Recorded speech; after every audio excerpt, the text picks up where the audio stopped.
Welcome back, everybody. This is D&D, the Virlinia 2 campaign, and this is session number 27. Last time, the Virlinian Vanguard defended themselves against a stream of large, colorful enemies beamed in by a mysterious magical box, the lizard folk of the Black Arms Fight Club, called Pet Mix. And after restraining two of the lizard folk, Olena's entire family from Storm's Eye emerged from the Fight Club storage room to explain how a very bad genie ran them out of their family farm. And so they had sought refuge in Zadaxi and had rented a home in the Arts District. After bringing in the surviving lizards to the town's guard to go to prison, our very exhausted party took in a nice long slumber in the Ketsk family rental. So before we get started with the gameplay today, I'm going to go ahead and give everybody inspiration for today's session. So please mark that and think about when you want to use it today. So everyone's going to get inspiration. We're going to wake up in the Ketsk family home in the Arts District. And the party is really tired, so they're kind of waking up around 10:30 in the morning. The roosters have already crowed hours ago. There's noise and traffic and people milling around outside. And the party finds themselves waking up having slept in a comfortable wooden room upstairs in a 2-story wooden building, 4 twin beds kind of opposite one another, with a tiny window looking out from this second floor. The floors of this room are covered in rugs with images of fighters vanquishing lions and other beasts. And Milo detects breakfast, or I guess at this point it's brunch, wafting in from downstairs. And as Milo and Olena wake up, they can hear whispering going on between Olena's family members about what exactly the Virlinian Vanguard is doing. And that's where we're going to pick up.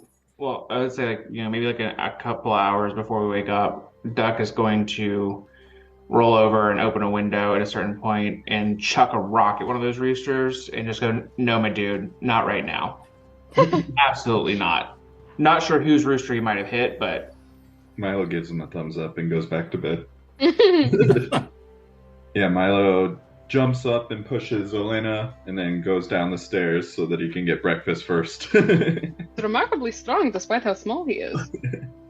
Milo, when you come downstairs, you see one of Olena's younger sisters, Smetnikovka, is slicing beets and sauteing them with olive oil. She's sort of going to blend it up and put it into a borscht, where she's also toasting some croutons made of rye bread and serving everybody pickles kind of as a side dish. So you can see on the kitchen table on the downstairs floor 4 place settings set out for you and your friends, Milo.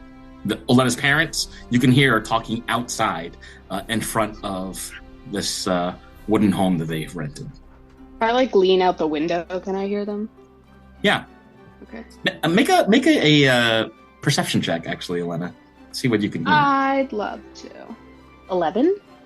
You can hear your mother, Polya, saying, "Oh, I don't know if overalls go well with Olena's clothing. Those overalls no good." I'll shout down, "Mama, can you do something about that? Because I also don't want to wear overalls. They're not very classy."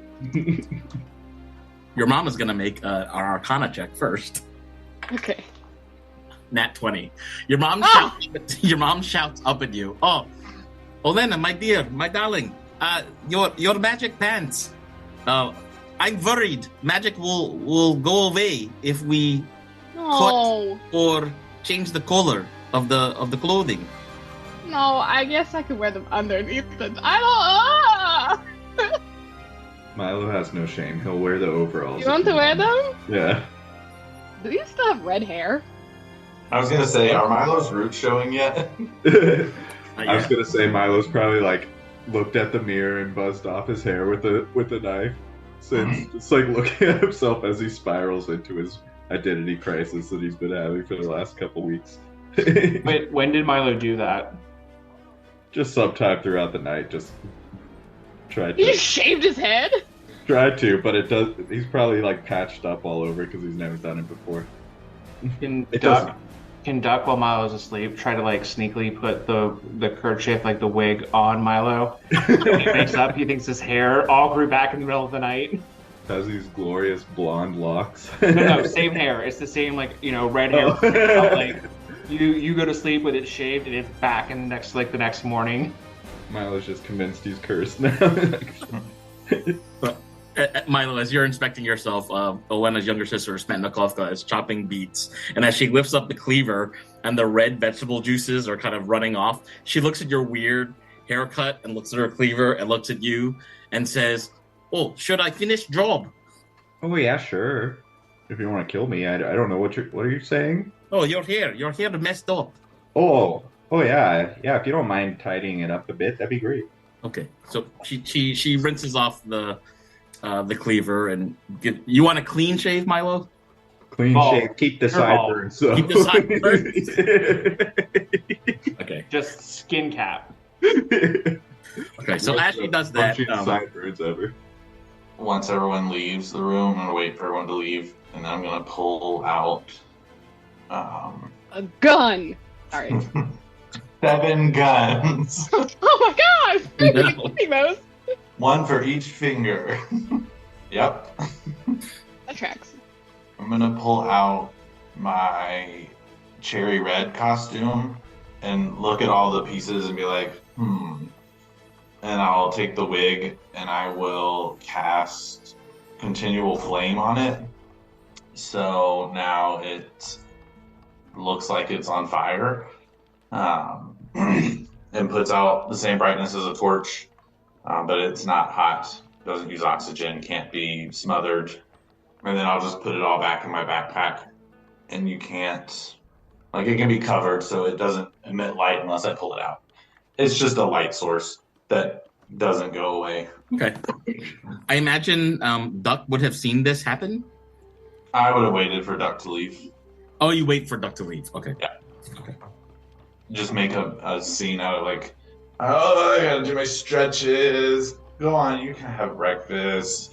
And I'll just start doing squats and bends and side twists. I don't know how to do calisthenics.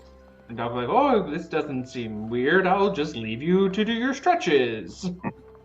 Like you walk downstairs and you see Milo's currently getting the rest of his hair kind of taken off, except for his sideburns. And the person doing it is Olena's slightly nervous younger sister, Smetnikovka, and she motions over to the table and says, "Oh, Duck, this borscht for you." Oh, that's so nice. Thank you. But I have questioned. You asked your professor's friend to come over. He eat borscht too or no? Everyone eats borscht. It's the food of love. It's certainly the food of the common people. Yes, it That's kind why of we looks like eat it it in from our the household. parts, so... Yeah, to relate to the force. Doc, you don't mind. Could you grab extra place setting for Professor? He come here soon. Sure. I will help set the table. So Aisling is the only one left in the upstairs bedroom. Everybody else is kind of congregating downstairs having brunch. Aisling, come down for brunch. I'm coming. I just gotta finish. I got 3 more stretches. Okay, I'm done. I've never seen you stretch before in my life. Well, shut up. Okay. Oh, no. Olena's, your sisters are there. They're just the middle sister is kind of just has her knuckles under her chin. She's looking at you quite lovingly and as if she hadn't seen as if she had really missed your presence in the family. So it's a look of endearment and also awe at the fact that you have really grown in power. And it looks like she says to you that even that you look taller than you did before. And she's kind of staring at you in amazement. I have been trying to stretch myself out slowly so I could just gain an inch or 2 over you, Oh. Always competing with the sisters, Olena. Always. That's my goal, I have to do that. Have you all been prior to, the whole takedown of the... It's kind of hard to ask how you are when I know that you're refugees right now, and... Your sister Voroshka explains, well, it's pretty bad. You know how father likes the grapes to grow on the bottom of the hill. They collect more rainwater this way, but the genie and the genie's people decided to put tobacco, other things there. Father doesn't like it this way. It's not. The soil is no good for crops. Right, exactly. That's not going. It's not like consistent soil. They have to, take breaks on lots of the. Wow, we're going to be sort of like pushed back for a while on the crop. Years. It will push us back years of vine production. The genie and his people do not understand microclimate.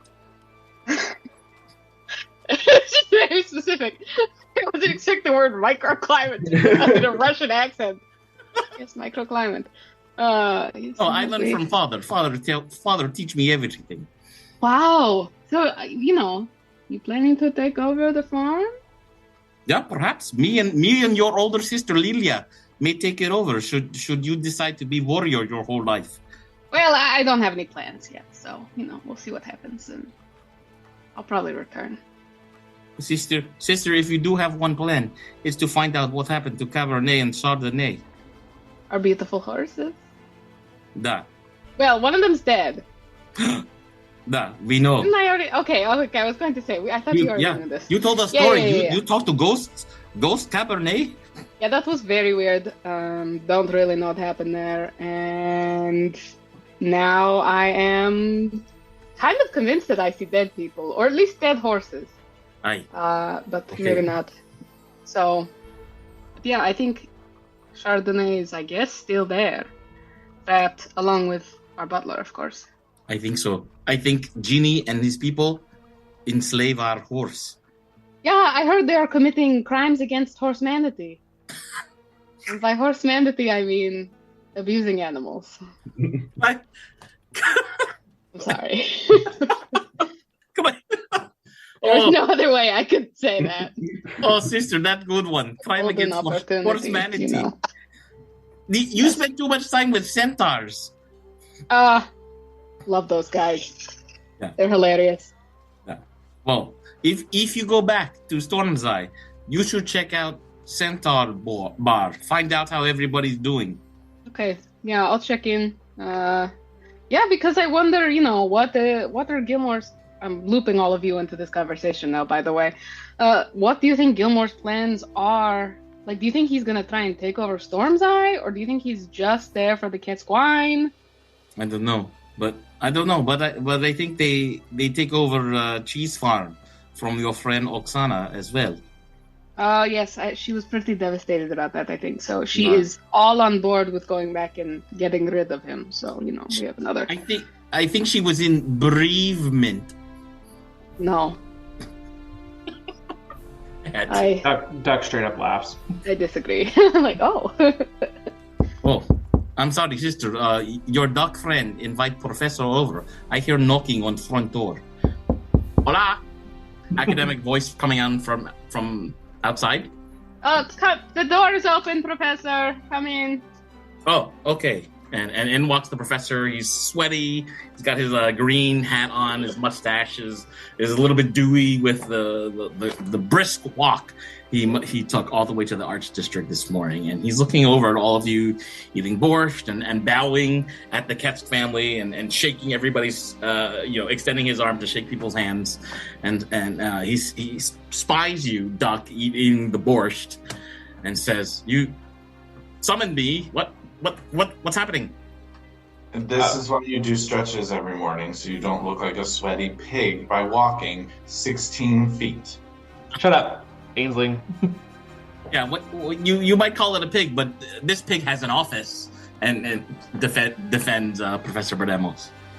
Oh, Professor Berdemos, that's not a brag. I have an entire drug empire. Aisling, you got to stop saying it like that. Like once again, like when Aisling says that, Duck looks at Milo and goes, Milo's just like picking out a piece of hair from the borscht he's eating while he's getting his hair cut, so he's not even paying attention. But Professor Berdemos, so glad you could meet us here, my friend. We did a little bit of good yesterday. maybe did a little bit of bad, but a lot more good. It evens out. Everything's fine. So just remember you asked for this, my friend. Yes. Well, we asked for this because we're going to go vote yes on the kite proposal, and we're expecting to deputize you tonight. So there's going to be some guards at the prison that think we're already deputized, and so we're going to need to keep it that way. Okay. Tell me more. We also now own an underground pit fighting ring. So you own the Black Arms Fight Club now? How did that happen? Yes, but we feel like Black Arms Fight Club is not an inclusive name, so we're going to rename that probably to the Rainbow Sputniks. I like that, actually. Okay. I was thinking all arms matter. No, I don't like that. No? Okay. And then Aislinn brings out a gun and says, look at this new tattoo. From my cold, dead hands. Professor whispers at you, even though it looks like Elena's family is clearly trying to be involved. Professor Ashley, so did you find the box? Yes. Hold on. And I will run upstairs. Poof in, poof out with the box and bring it downstairs.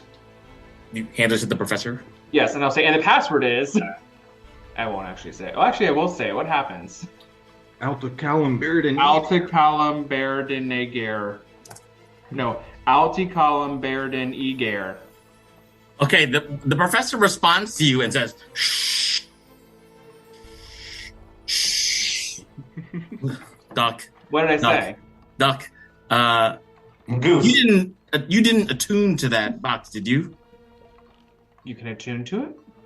No, I don't think you did. No, but I will if I can. Do you speak Lizard or Draconic? No. I speak Emily Draconic. does. But I wasn't able to figure it out last time. Okay. But I can try again. So Professor just did a intelligence check. Professor tells you, Doc, I think you should find somebody from Order of the Nib who might know something about this. And he flips over the box so that you can see inlaid in one of the corners of the box is like a silver shape of a pen nib that's been like plated and put into the box. But my friend, I think that we are starting to have questions about the Order of the Nib. What kinds of questions? Because Ernie They Tortellini gave runs this to the lizard people. Oh, really? Like, I don't think the lizard people stole it. Honestly, the lizard people seem kind of okay, but sometimes you gotta do what you gotta do, you know? I mean, my understanding is that the lizard people asked for this device to help them improve the Fight Club, but the people that they asked to get this device were the Order of the Nib. Yeah, and they were enslaving animals to their death without asking for consent first. Oh, the lizard folk were? Mm-hmm. That's not good for the animals, then. Animals, unearthly beings, devils, dragons. But as a member of the town council, I have to say, it's probably good for town business, though. Yeah, but also there was kife being sold. And so There it's was. really just anti-establishment. So Duck's just gonna write in like a little notebook, slavery good, drugs bad. But you said you own the Fight Club now, so rather than us shut it down, you could actually clean it up and make it a legitimate enterprise all over That's again. the goal. That's Yes. the goal. We'd like to, this is my idea personally. I'd like to ask some of the drag queens from Hazelward to come over. Maybe they can do children's book readings and performances. I was thinking, ask like some of the inmates and offer time off of sentences if they are willing to fight. Could But you both the queens are make- great too. Elena and Duck, could you both make a separate persuasion check to Professor Verdemos? Just because this will be fun. I'm going to give myself advantage. 11. 11? Okay. Yes, I could use my inspiration, but To you. 27. I'm not going to use my inspiration. I might want to use it just in case, you never know. So, Duck, your friend Elena has a good idea, but you have a great idea. Not the prison industrial system. Yeah, I mean, it's good exercise for them. I'm sure there's a way to make it both profitable and meaningful to the prisoners. Mm-hmm. They're not fighting to the death, right? But I also feel like, well, only the murderers. Well, I hate it here. that's going to be a little bit of a problem, Duck, because as you know, ever since the carousel appeared here in Zadaxi, it's mostly been petty crimes and thievery that people have been arrested for in the past few days. Not really murderers. Not to the death, then. And I think we could still offer the drag queens an opportunity as well. Like, you have a light little bit of revelry. Mm-hmm. You have some wonderful aggression release, and then you finish it off with a little bit more revelry. Okay. All about balance, my friend. Okay. Well, I hear there might be a drag performance in this village near Tanoshimi Pass called Hazelward. Have you heard about this? There's a drag show coming up. Oh no, we've never heard a thing about that actually. Oh, well, let me tell you about it. And he proceeds to tell you the same story that you already know. Okay. Well, your family is transfixed by all this. They're like just looking at each other Just and gaze at the business you're getting involved in. Yeah, Professor, we are one of them. No, nothing. Okay. So, Professor, do you not speak Draconic or Lizard? I don't speak Draconic. I don't speak Lizard. But if you can find someone who does, they can tell you the actual meaning of the phrase that you just mentioned. Okay, and can I also have phonetically written down everything that I heard them say regarding the box, using my recall ability? Yes, it won't be the actual words, but it will be phonetically sound. Okay. Does my family know Draconic or Lizard, since I know Draconic? Oh. I don't know if that... I just chose. Do you want to ask? Do you want to ask in game? Sure. How would Elena ask? Yeah. Wait, Mom, Dad. Remember how I learned Draconic at school? Because it's just a language they teach in. I'm making this canon. It's a language they teach. Do either of you or maybe sisters? Do you know? Is it in kindergarten you have the option Draconic or Gnomish? Elven. You have to take one. Yeah. Your mom, Polya, kind of wipes her hand off her dress. She was fixing some of the horse bulls and whatnot. She wipes her hands on her apron, walks over, and says, "Oh, that I speak little Draconic. That's why we send Olena to best schools. She learned everything. What is it you need translated?" Alticolum Bearden Eger. Oh, do you mean Alticolum Bearden Edir? Oh, Eder, not Eger. Damn D's. I think you mean Edir. Edir. God damn. Da.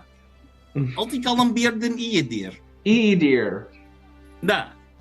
Do you know what this means? Is it deer like my deer, or deer in balancing Bambi creature? Deer pointing out the direction. Oh. Edir. Edir. This is a very strange draconic phrase. You know what it means, Olena? No. Well, do I? I Um, understand the grammar, but the vocabulary is just... I don't know. It's been a while since I've had to speak Draconic. Should brush up. Should have paid closer attention in school. You watch as Milo eats a whole, basically spoonful of hair and borscht. Milo! Olena, I know what this phrase means. I tell you what it means now. You ready? Let me get a pencil. Where is... Okay, I have my pencil. Go ahead. Alticolum Bearden Edir. It means 6 pens better than 1. 6 pens better, so it's definitely something to do with the nib, obviously. Da. Точно. 6 pens are better than 1. Pens are than 1. Explanation. Someone in order of nib knows something more about this. You think I should ask them? This is to my friends. Before or after vote? Do we trust them? No. I'm not too sure anymore, yeah. I think we should do it after vote. Professor Padernos, aren't we? You're taking this with you, aren't you? Yes, yes, I will, and I will inspect it this afternoon before the town council meeting. And you'll find out what all of this means? Well, I have to find a Scholar. I don't know if the adjunct that teaches Draconic is in today, but I can check. Did you say you have to find a skull? A scholar. Oh. It's Yes. like how I've never met That's my what I heard. family.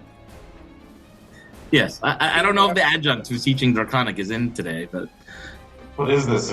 Is this a community college? oh, this is the University of Zadash. Come on now, Aisling. Just one draconic speaker in the whole school? Draconic is so rare in these parts that we only have been able to hire one adjunct. We don't have so many students interested in it. It's one of the it's kind of dying out, in my opinion. Interesting. I don't Like like where to I'm call it the from. dying language. Where I'm Okay. from, we speak every language in our schools. It's a rare language. But you know what, Duck? I can take it back to the department and ask around, and maybe I can find out some more information about it. It's going to take me the afternoon to do some research. Okay. Was there Okay. like a mission or something? Like, did you send us out to get this cube for a reward, or was it? Oh, okay. Well, what's I sure our did. reward? I sure did. Well, I'd like to inspect it and find out if it's connected to the kife trade in some way. But all this discussion we're having this morning tells me that maybe I should keep those discussions away from Ernie Tortellini. I would think say so. that's- To yourself, I would say. Yeah, that's a good Because- one.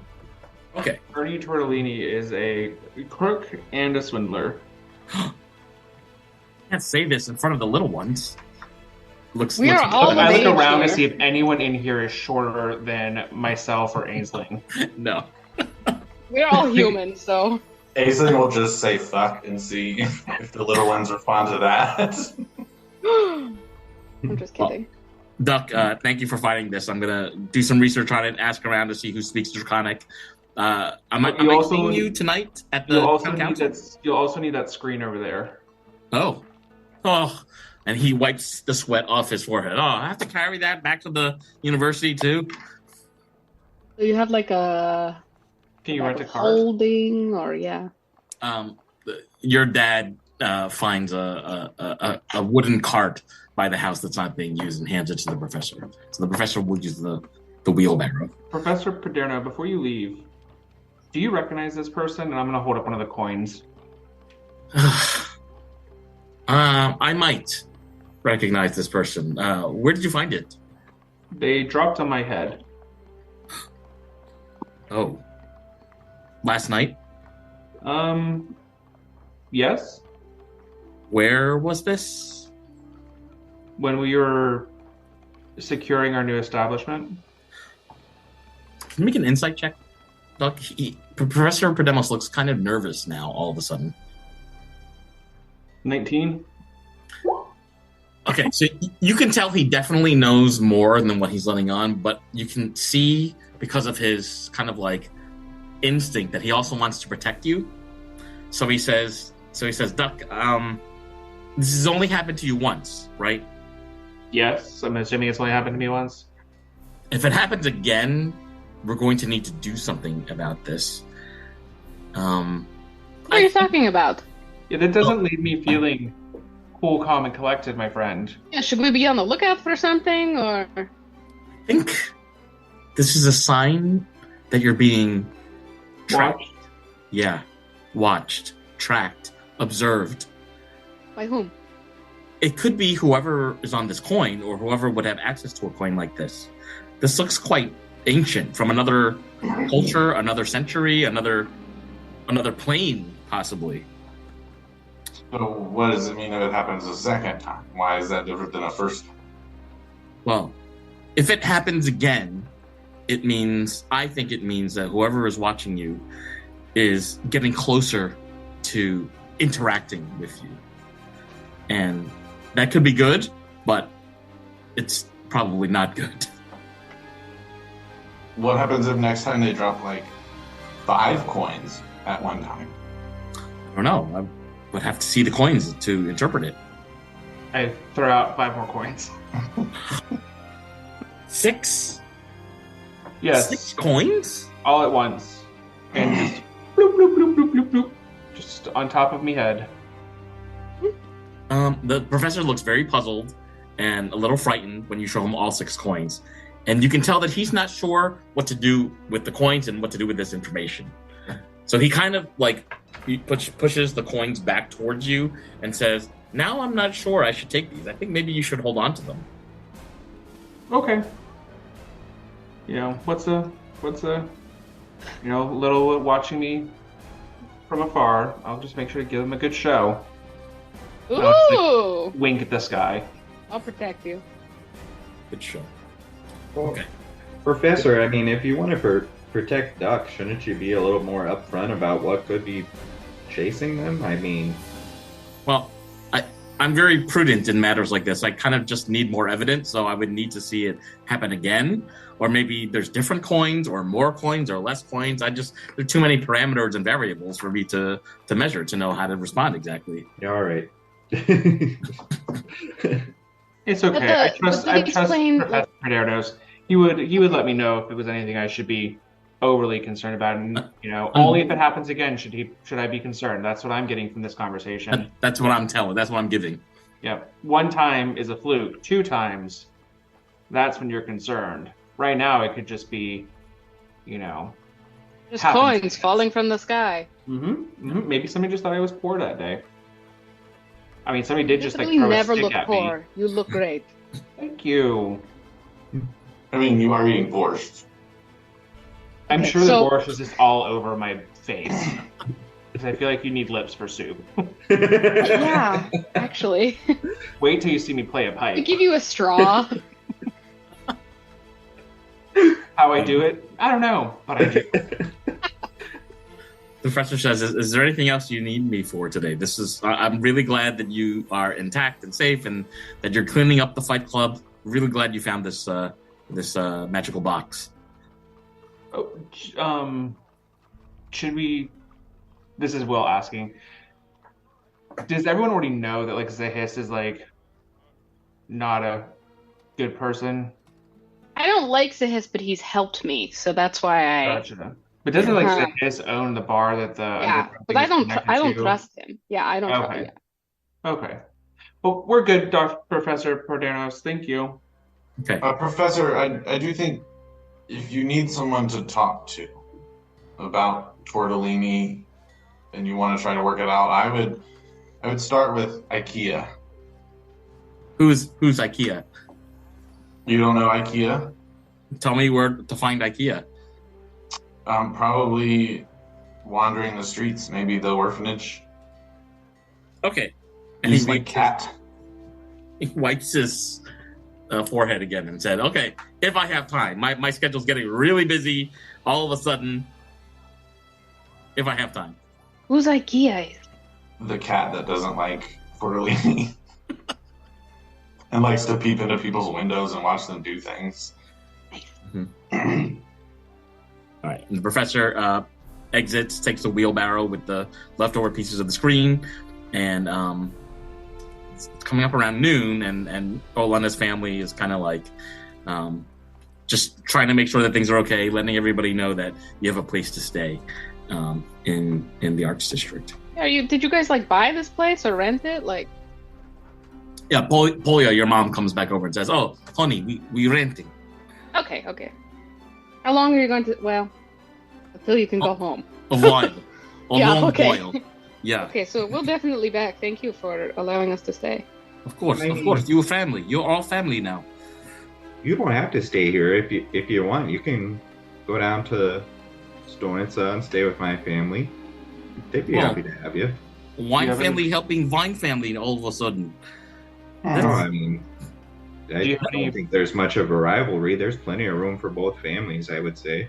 Do you have any brothers, Milo? Well, just the older. Connect these families. Oh, Maybe. I mean, we could go into business together. I heard you talking about how it's going to take you a while to recover. I mean, we could help you recover. That's actually quite interesting. You give something for all my daughter to do down there, to work on the vineyard. Oh, yeah, sure.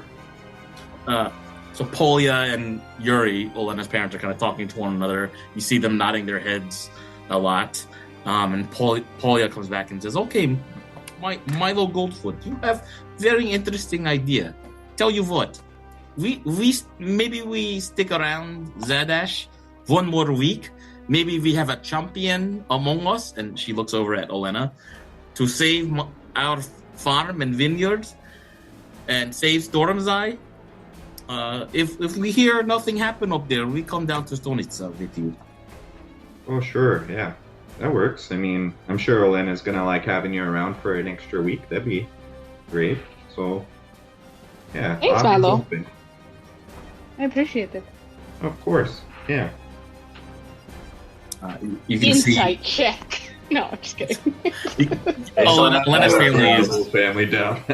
Olena's family is beaming with gratitude for Milo, and they're all just like very happy to be around you, Olena. They haven't seen you in a while. They're just very happy to see you healthy and with friends and that sort of thing. Olena, your older sister comes over. She's carrying a small sort of canteen, and she says, "You need borscht to go." I will always take borscht to go, sister. I'll clip it to my belt. Okay. She said, "Oh, you need pickles too, or rye Arm bread, is or no?" full of borscht. Yeah, I'll take pickles. Okay, here pickles. Just a thermos full of borscht on my head. Okay, that's good. Does the borscht have magical powers that, like, if I take it during a fight, it'll increase my attack? We'll find out. Mid-fight, just down some borscht for nothing. It's like when you take a healing potion while you're playing a video game. You're like, wow, that guy just stops to pop open a little. Yeah, eat a bunch of cabbage and apples. What the hell's happening? Right. So it's coming up around 12:30, around 1 o'clock. What's the party going to do the rest of today? Time travel into the council scene. Yeah, do we need to do anything? We're going to probably leave first thing in the morning for Hazelward, or do we want to go overnight? Well, I mean, depending on how it goes tonight, we can play it by however you guys That want is it. true. Yeah. Okay, so we spend the day, I think, preparing for our travels? Sure. Anybody need anything? Anybody have any tasks they want to do? I know I asked about the flower in the Discord. Does she tell me it's going to take 3 days? Yeah, it's going to take a few days to make. Great. Does anyone in this town have a gilded flower that I could just buy? So, Aisling had spoken to the jeweler about making something. So she would have the most information about that. And she's telling you that it would take about 3 days to make the thing exactly that you requested. Mm-hmm. So you don't have any pre-made ones? Doesn't look like. Oh my Aisling, gosh. do you want to order one and somebody in my family can pick it up? Or was that for tomorrow night? Well, it's for whenever it's needed. Oh, it's like a spell component or something? Yes. Oh. Okay. But I can have one of my sisters pick it up if you want. That's fine. If we're not here. Yeah. Okay. We'll just need to. Someone could mail it to me. I'd give you my Amazon Prime password. Okay. We might be here, I don't know, but just Those in case. Amazons really know how to deliver a package, right? I'll tell Lilia about it. Just have her pick it up. Also, I was thinking, if you decide not to murder Elena's family, you all should open a brewery together. Just be the KG brewery. The KG. I like the KGB. Yeah, call it That's a KGB for good short. It's kind of alarming at first, but you know, well received. The KGB! Never been robbed. Oh! You know, I've always been kind of partial to beer myself, but don't let my family hear me saying that. But Oh my goodness.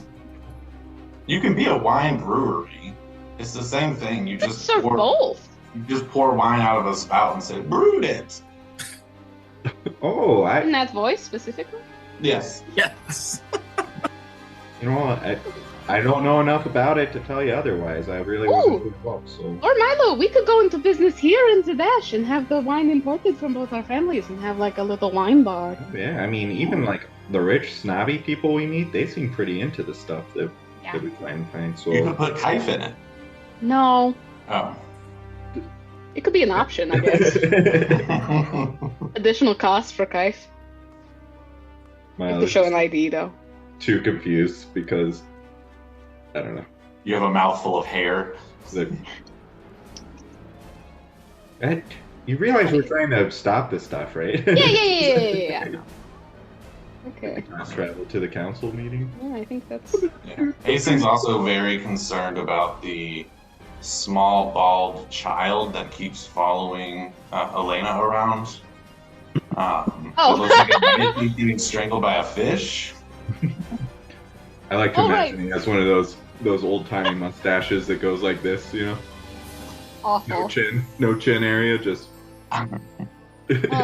Milo, do you want these pants? Oh, I can wear the pants if you don't want to wear the pants. Thank you. He'll It looks just put 'em great on you. His chainmail. So it's going to be like a huge, tedious process to ever get anything out. He just has to like take off all of his armor. So like the pants don't work if you have armor like chainmail. Oh, okay. Oh, right, yeah. Oh, there you go, Elena. There All right, fucking fine. Here's what I'm gonna do. I'm gonna crop a little shirt to have a crop top. And I'm gonna put bangles on my wrist and really big hoopy. I'm gonna look like a hippie. I'm gonna wear these fucking overalls. Makeover day. Yeah, help me. Duck goes to town. All of a sudden, you have this beautifully done braid. You have some feathers in your hair. Oh my god. Like Great, you have Duck. crystals around the eyes. That's where the patchouli smell is coming from. Yeah. I received a bag in the mail yesterday that I ordered, and it smells like patchouli, and it's very like I was like, what's happening? Wow. Thanks, Duck. So it's coming up around 7 in the evening when the party has made their way to the Mighty Quill, which is in the University Town district of Zadash. And all of you have been here before. You notice it's a relatively quiet night. Inside, you find the bartender Garmo is behind the counter, gives everybody a wave. You all know this dude. The triplets that have been hired to work here are still working here.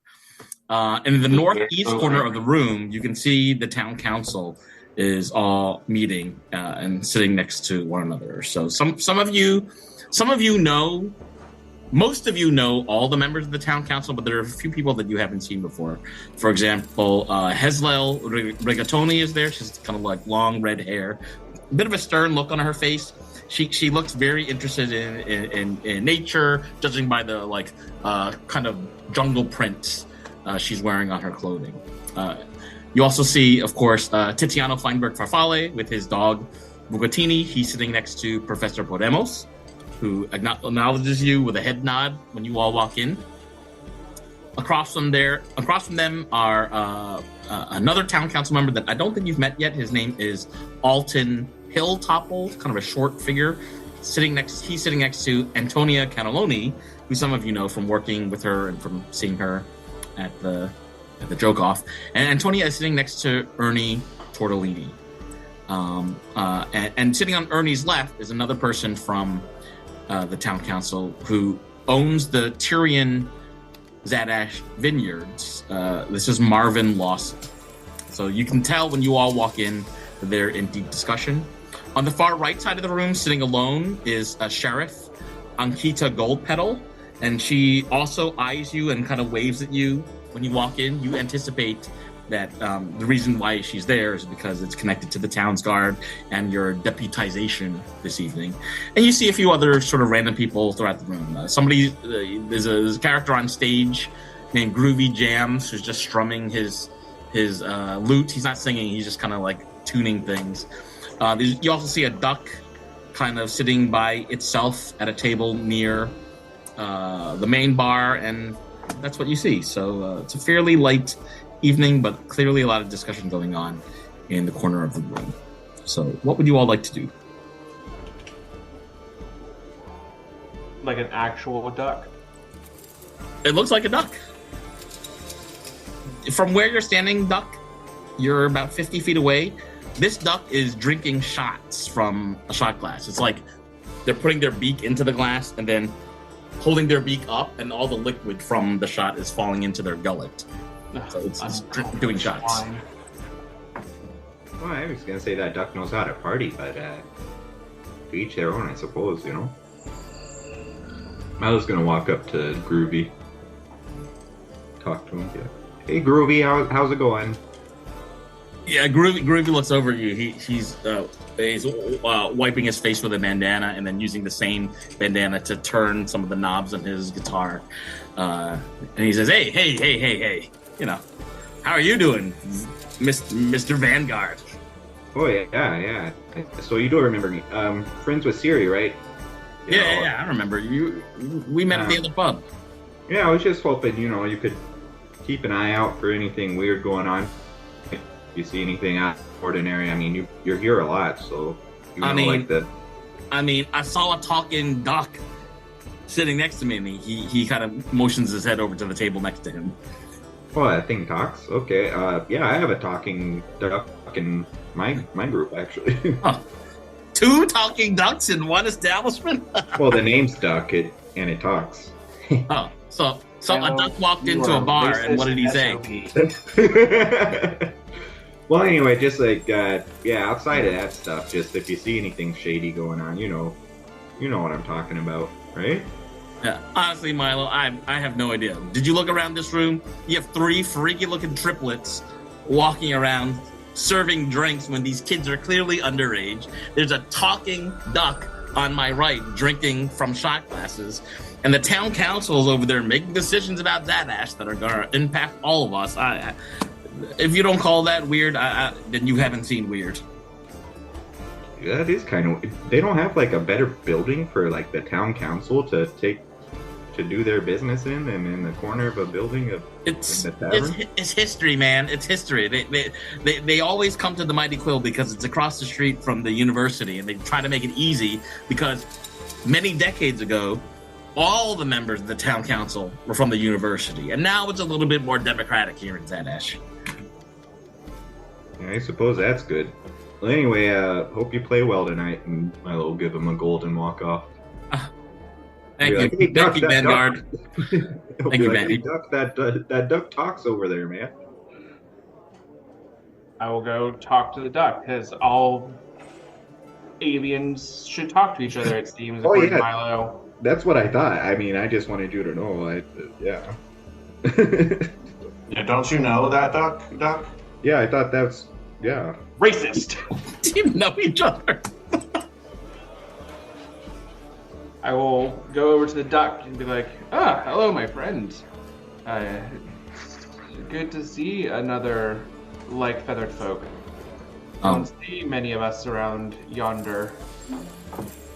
This duck, you can see that this duck is a woman. She's using her beak to kind of clean herself as you're talking, moves her beak to another shot, picks it up, drinks it, and then slams the glass down. So look, this is an adult female duck with sort of dirty colored white feathers. She's got a long orange beak, orange stripe around her neck, sturdy torpedo-shaped body, and inky black eyes. She as she downs the second drink and looks over at you, you can tell, Duck, you don't have to roll insight or anything. You can tell she's slightly inebriated already. And she says, I'm Weaseling. What's your name? I'm sorry, what was that? Weaseling? I'm Weaseling. What's your name? Weaseling. Sorry, your slur is running into my ability to understand you. Just want to weaseling? I'm actually Weaseling. Oh. Yes. Hi, Weaseling. I'm Duck. Oh, a duck named Duck. No, not a duck. You're a duck. I am not a duck. We are not the same. You're not a duck? Do I look like you? You look a little duckish. I do not look duck.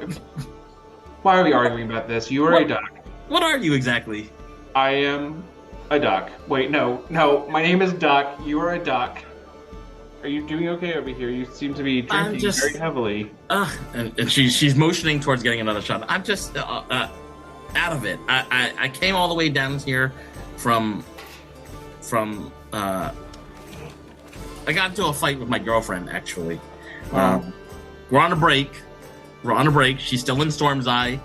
I'm gonna see her again, but Are you from Storm's Eye? not from Storm's Eye. I kind of fly around throughout the seasons, but and right now I'm heading more south. For the winter? Yeah, how did you know?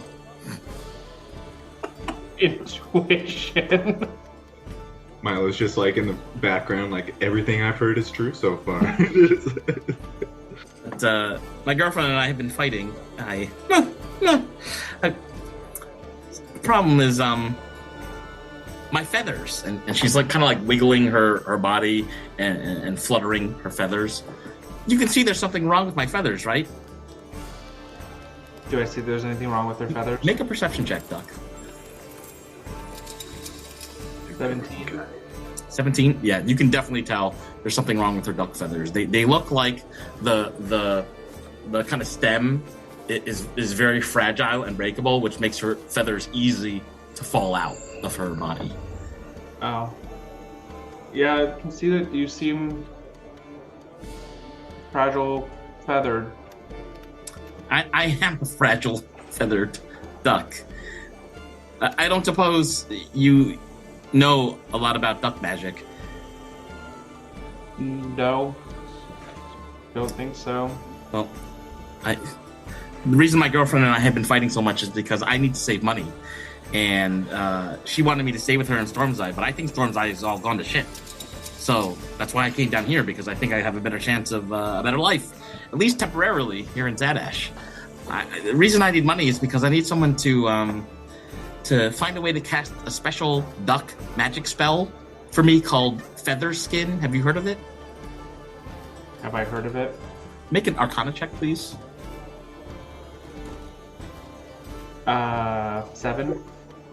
I would say you wouldn't have heard of the specific spell, but you know of spells in whatever duck magic is, that you'd be able to like make a claim that you would be aware that some magic exists.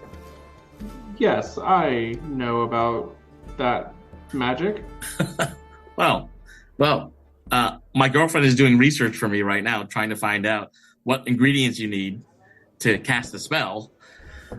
So I'm trying to find out if there's some sort of wizard at the university who knows exactly how to create the spell. The spell is called Feather Skin. If I could get someone to cast it on me, my feathers would grow properly. They would create this sort of magical feathery raincoat that will protect me from the elements when it comes time to fly south in the winter.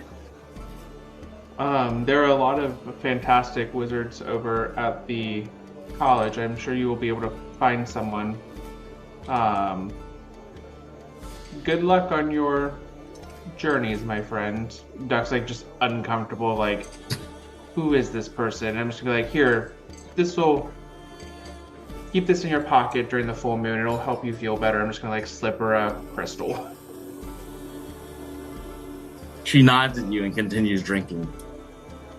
So as this conversation is happening, Aisling, Olena, are you doing anything similar or different? Why is there a dog? Did someone bring their dog? I don't ask questions. In a bar, right. So, can you tell me who these people are again? I know this is the council, but which ones are over here toward the middle of the room? Isn't that Tortellini? Or is Yeah, that, that's Tortellini is sitting in the northeast corner of the room with the rest of the town council.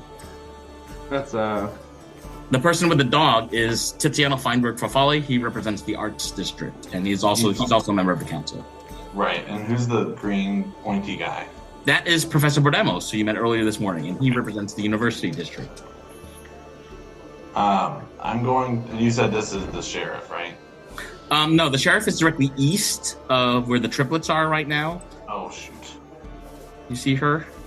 Yes. Sheriff Goldmetal. And you've met I'm her. gonna pretend like this is not the sheriff then. Well, hello. Is this seat taken? She merely winks back at you very suggestively and says, "Oh, I'm fine. How are you?" Great. What's your name?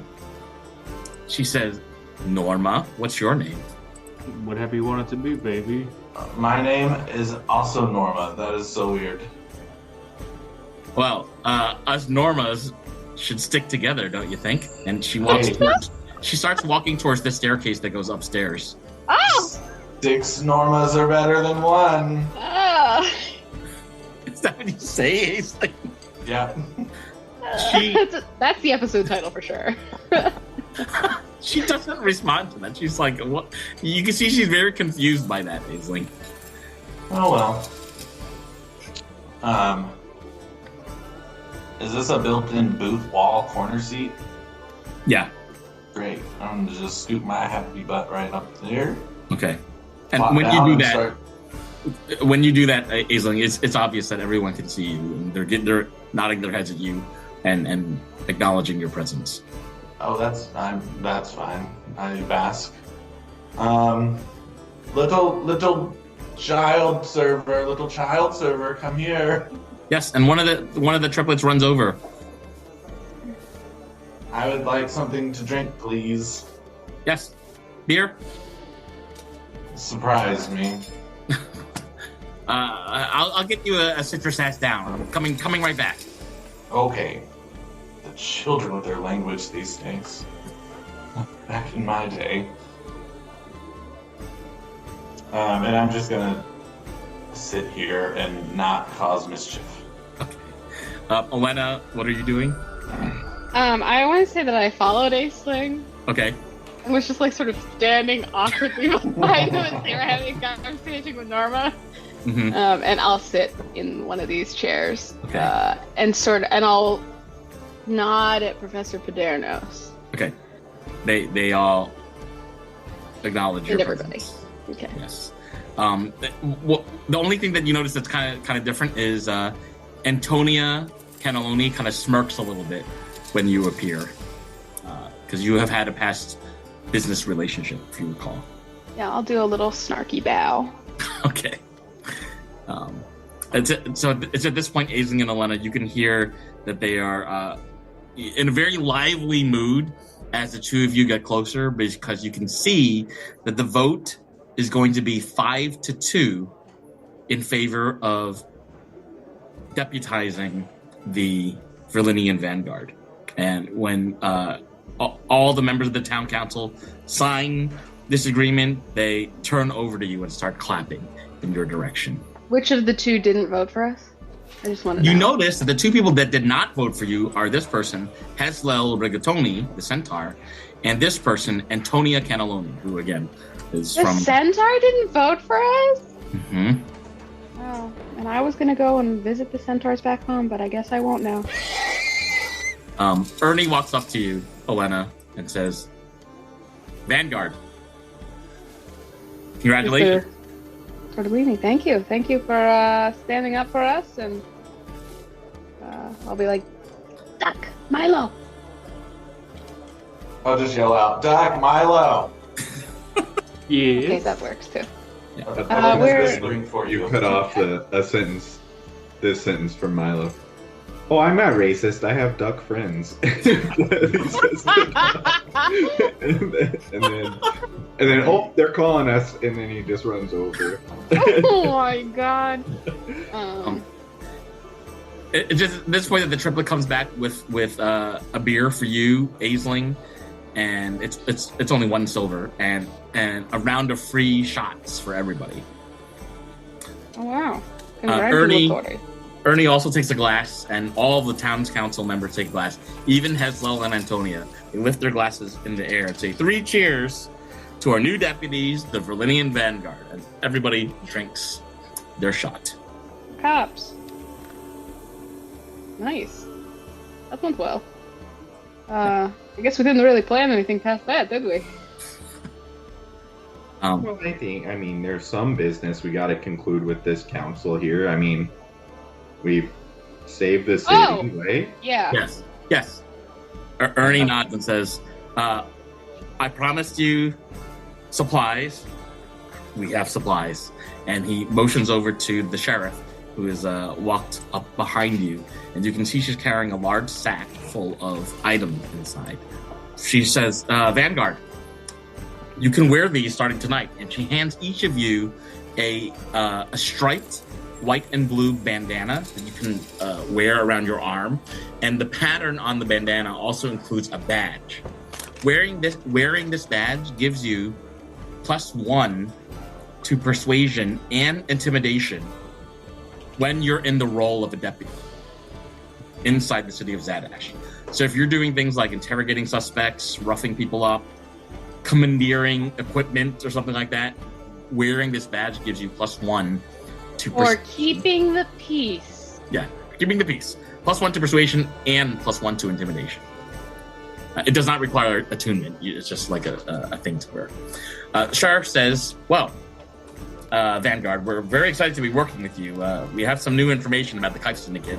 I think we're all on the same page. The syndicate is run by the Yeri twins, those weird sort of kobolds, and that genie from who knows where. We don't know where the genie is from yet. We haven't figured that out yet. But as you know, our current Towns Guard have really been overstretched, attending to all the petty crime and theft happening in the city ever since the carousel came, and all the kife was coming in, the Fae people were coming in, and it's just been a mess. You know, we're actually debating whether or not we should just shut all the city pubs for a week to kind of see how we can clean up the kife, because we're thinking that a lot of the kife gets distributed through the pubs in town, but we're just talking that through right now. We have some tasks for you to complete, deputies, but I wanted to see if you had any questions before we kind of let you know how this situation is going to work out. Yeah, I think we're owed money. We have some, and she points to the sack. Oh, okay. Because we've done a lot already. I just want to point that out. Yeah, okay, go over the list of... Yeah, go for it, Daisling. But I mean, do we really need the money? Because they're paying us in more responsibility, and we can boost our resume through doing more work. Sling, I'm not a fucking free Same intern. amount of money. Oh, capitalism really has. Aisling is just wrapped right up in that. Okay, all right. Here's what I'm thinking. So yeah, are we deputies or are we our own separate task force entity? Us four here.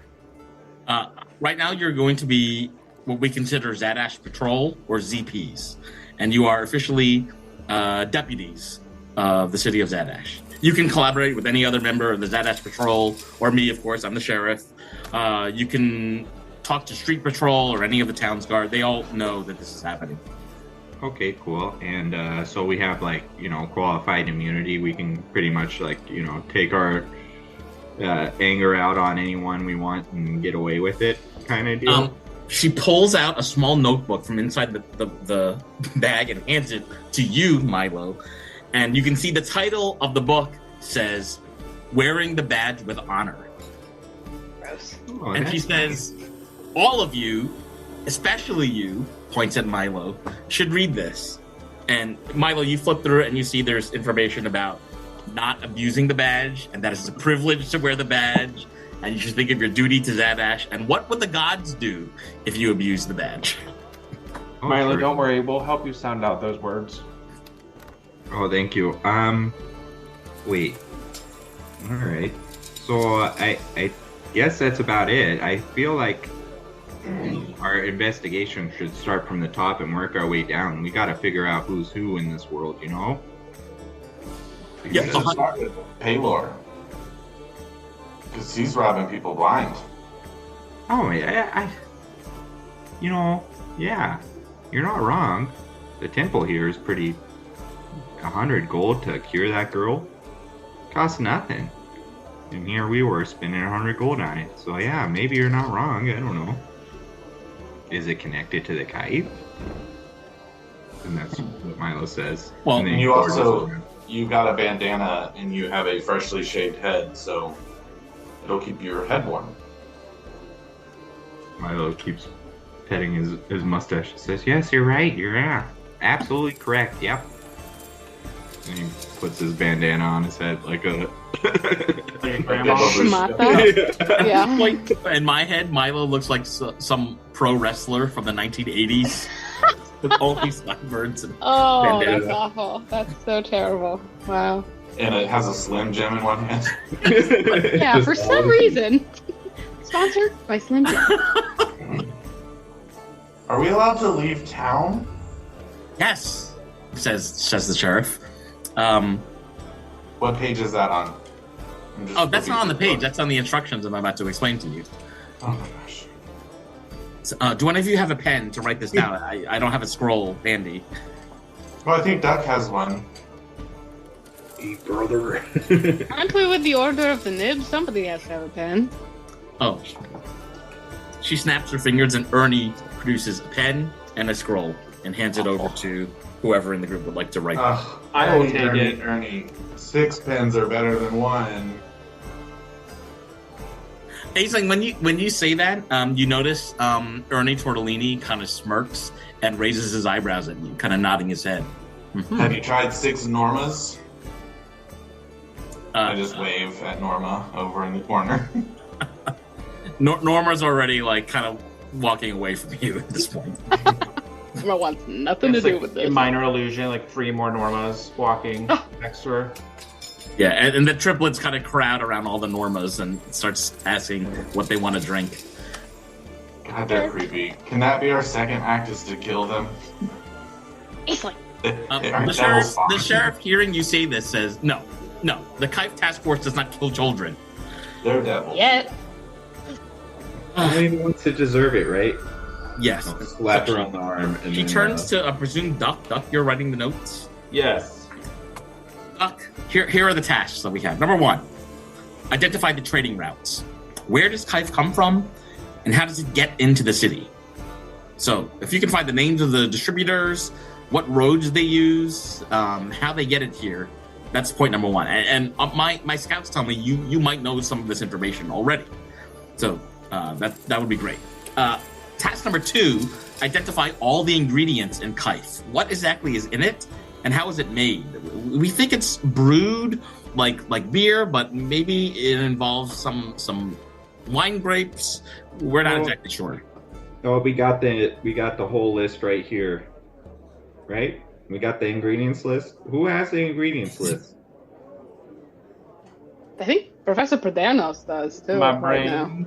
Yes, Professor Padernos already has that. Yeah, Professor pulls it out and says, "Sheriff, we talked about this already. The Vanguard found this and gave it to me just 2 days ago."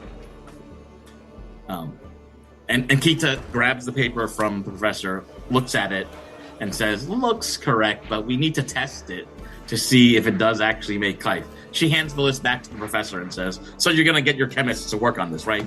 And Professor nods his head and puts the list back into his pocket. Do you do the that same it? thing with cake? Like, you see a recipe for cake and you're like, well, we gotta make it to see if it actually makes cake. Professor nods his head and says, "Yes, you have to run all tests on all things. Otherwise, how do you know it is what it They're is?" known as a test kitchen, actually. Exactly. Precisely. So, do you make all the drugs you get recipes for? Just because you find a creepy recipe in a creepy lady's den doesn't mean that it's exactly the recipe for Kife. So I have to test it out to see that it actually makes Kife. How'd you know we found this in a creepy lady's den? Oh, Duck told him a couple days ago. Oh, I wasn't there. Okay. Wait, Yeah, I sorry. thought that was the sheriff saying that, not Padernos. Sorry, that was Professor Bredemo saying that. Oh, okay. The sheriff continues. The third task is to identify all the manufacturers of Kife. Who is making it?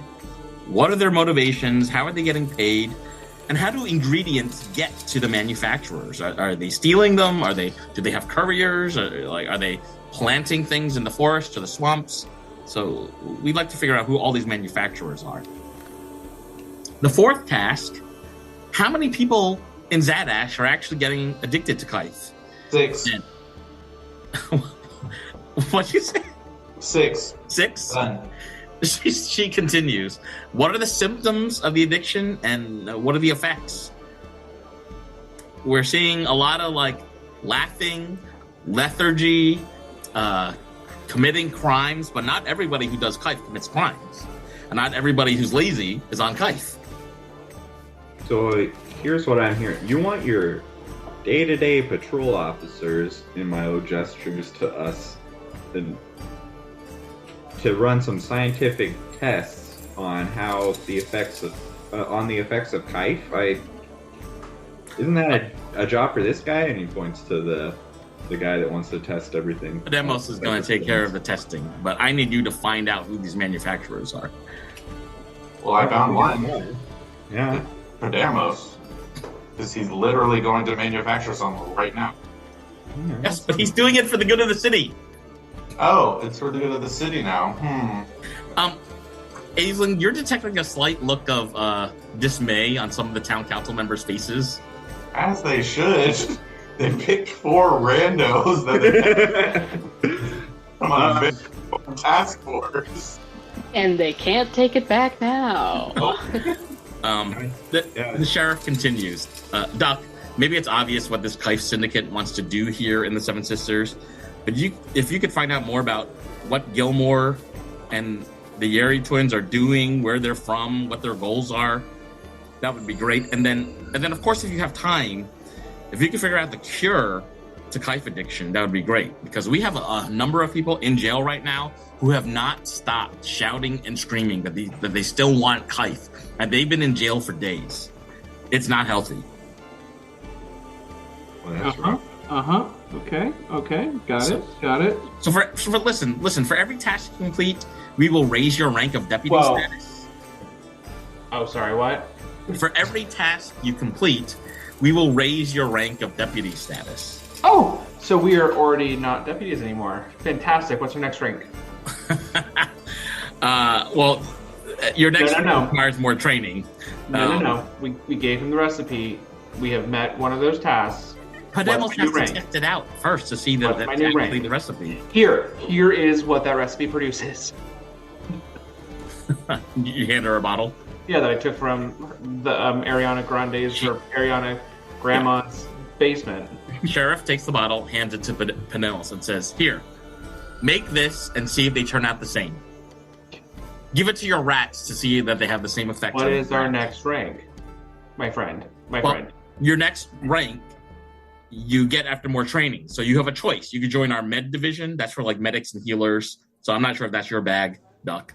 Or you could join our black ops division. That's, for more undercover kind of town's guard situations. Maybe you put on a disguise and sneak into places. Or you could join our investigation division. That's more like, if you like solving crimes and puzzles, we can put you on that. I really am starting to feel, and I'm normally let's just do what we're gonna do. Let's have some fun. Let's just make sure everything's being relatively cool and copacetic. But I really feel like the town council right now is very good at dangling carrots and then taking them away. Tortellini owes us money from all the things that we've already accomplished. For everything that we get done, we get a new rank, and we have accomplished one of those tasks already. And you are now saying that I can't have that new rank. Oh, Doc, I'd go as far as saying we've accomplished 2 of those tasks. We know where the kife is being distributed to. Like Hazelward, the weenie babies, we've identified one of those already.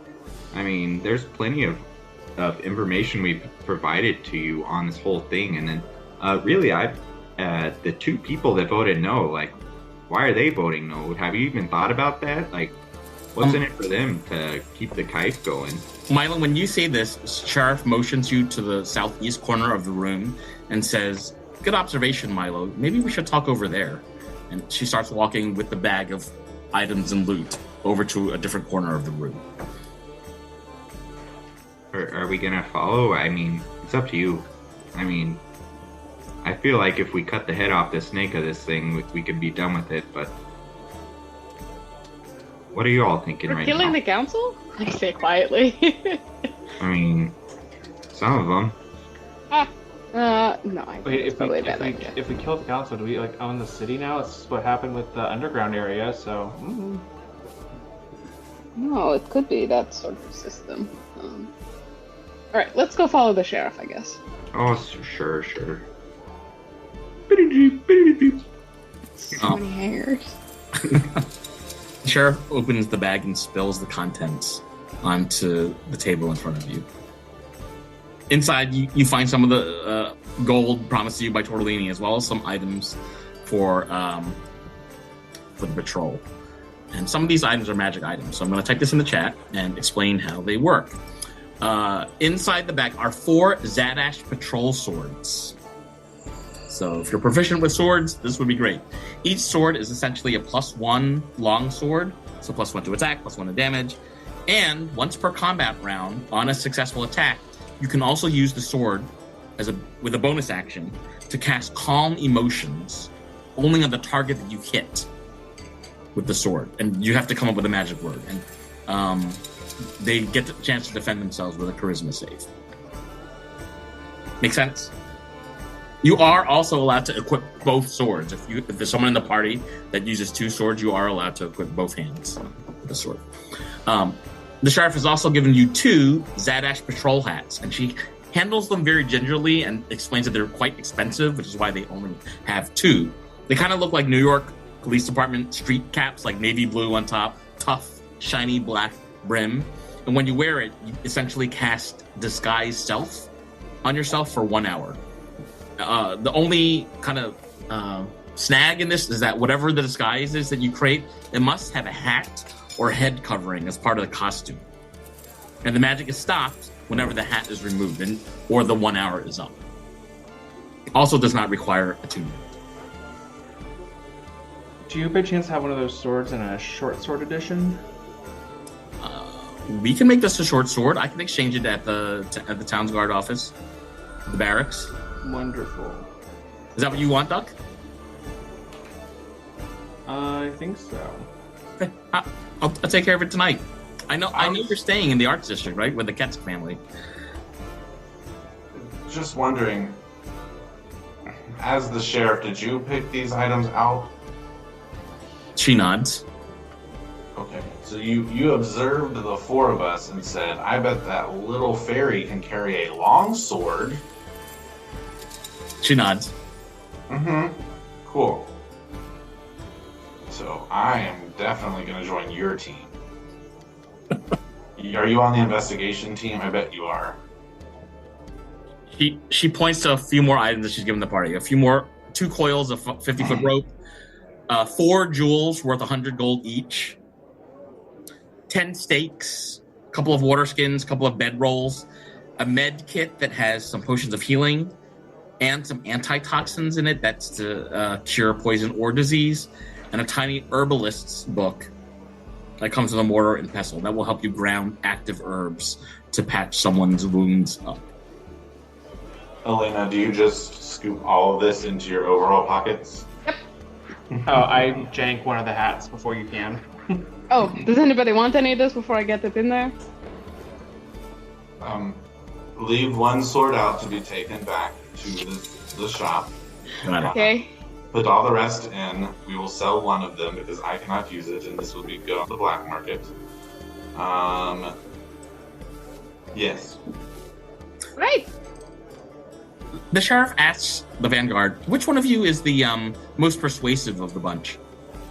Oh, it's probably me. All right. I just wink at her. You just wink. Does anybody protest or interject? I don't think I'm. My +1 is take going your to word beat for it. me. I'm only I'll +5. I'll probably take my +10. Holy shit! She hands you a small I don't scroll. have anything that high. That's pretty high. She hands you a small scroll with a white ribbon tied around it and says, you can share this information with your party, but that list will self-destruct after you read it. Oh, I love a spicy time. Yeah, it's Duck, it's a list of town informants. So please don't reveal this list to anybody else that's not Town's Guard. Do you just read it out loud? Oh my god, it's 5 people in here! She laughs and says, "Oh, good one, Duck." And I'm gonna type this just for you, Duck, into the chat. Okay. And then you can decide how you want to role play this information. So the list of information includes names of informants and what they do or where you can find them. Okay. Does that make sense? Oh, what? So I'm guessing does the roll then explode? Yeah, and then the paper explodes after you read it. Can I toss it before it explodes, like at one of the triplets? At one of the triplets, yes. And it's kind of like one of those little like white bags filled with gunpowder, and when it lands on the floor, kind of snaps and fizzles. And one of the kids turns around and says, "Ow, my toes!" Yeah, I'll cast Gust to make sure it reaches all the way over there. Yeah, it works. Just blow it along. Okay, Vanguard, I'm gonna go get that sword for you. I'll have it delivered to the Ket's home. Do you have any questions? What's our new rank? Vice Deputy. I see tons of information. I've talked to Ernie and Podemos. Sounds like you actually are accomplishing some of the things that this town is set out to do. You should know that whenever you need more information or supplies, stop by the Town's Guard and talk to me. We'll heal you up. We'll get you the things that you need to do the job. We have a lot of faith in you, Vanguard, that you'll be able to be successful. And how much will healing cost? It's free.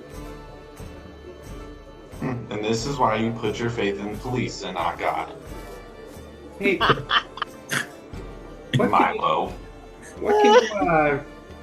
what can you tell us about genies? I mean, we hear this guy is a genie. I mean, what do you know about him? Do you know anything?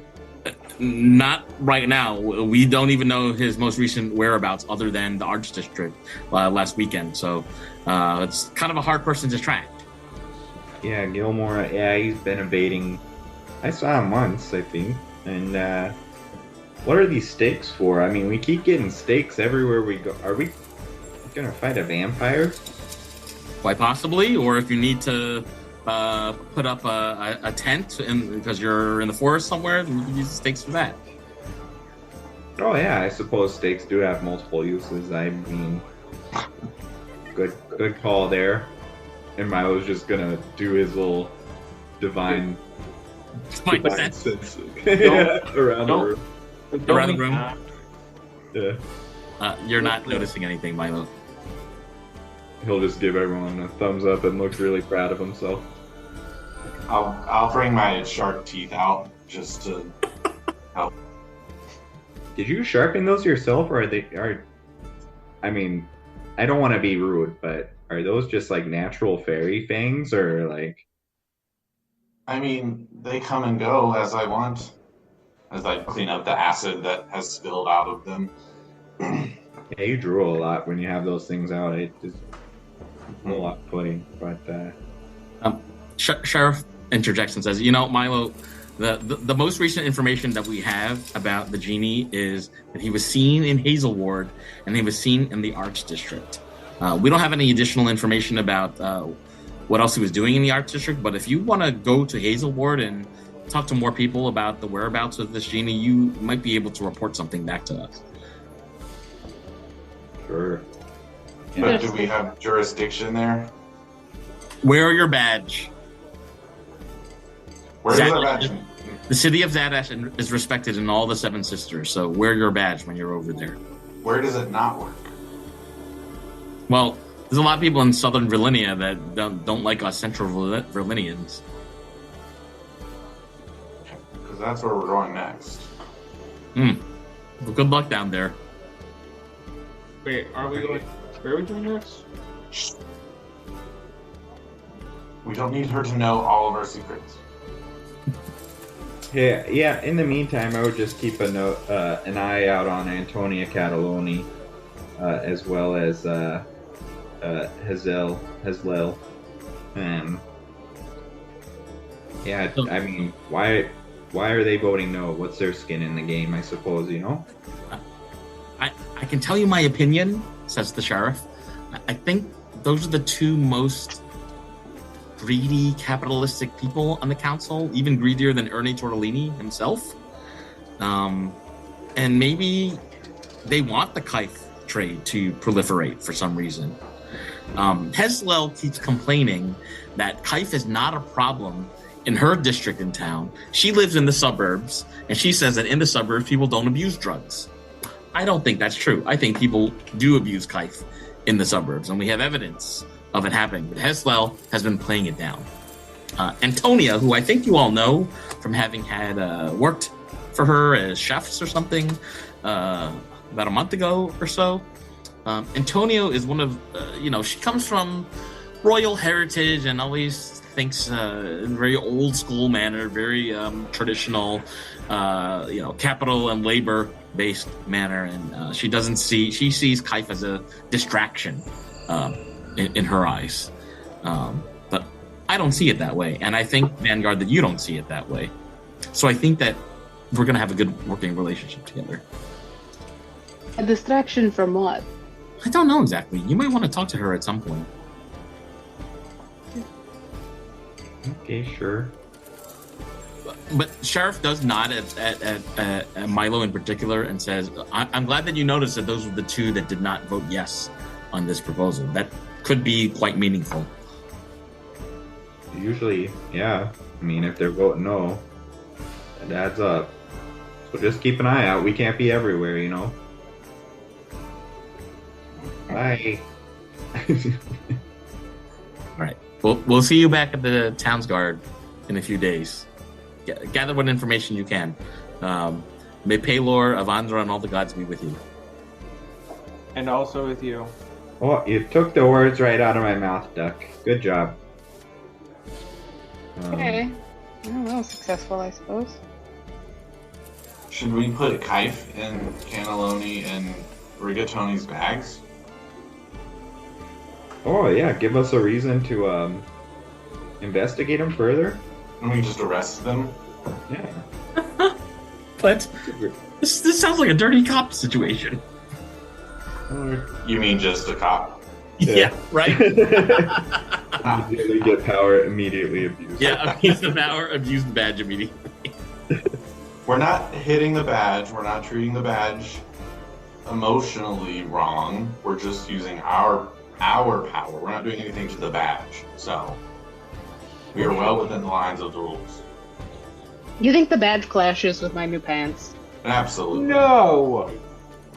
I think so too. My friend, it's all good. You look beautiful. You look great. We look not conspicuous. I feel pretty conspicuous. Nope.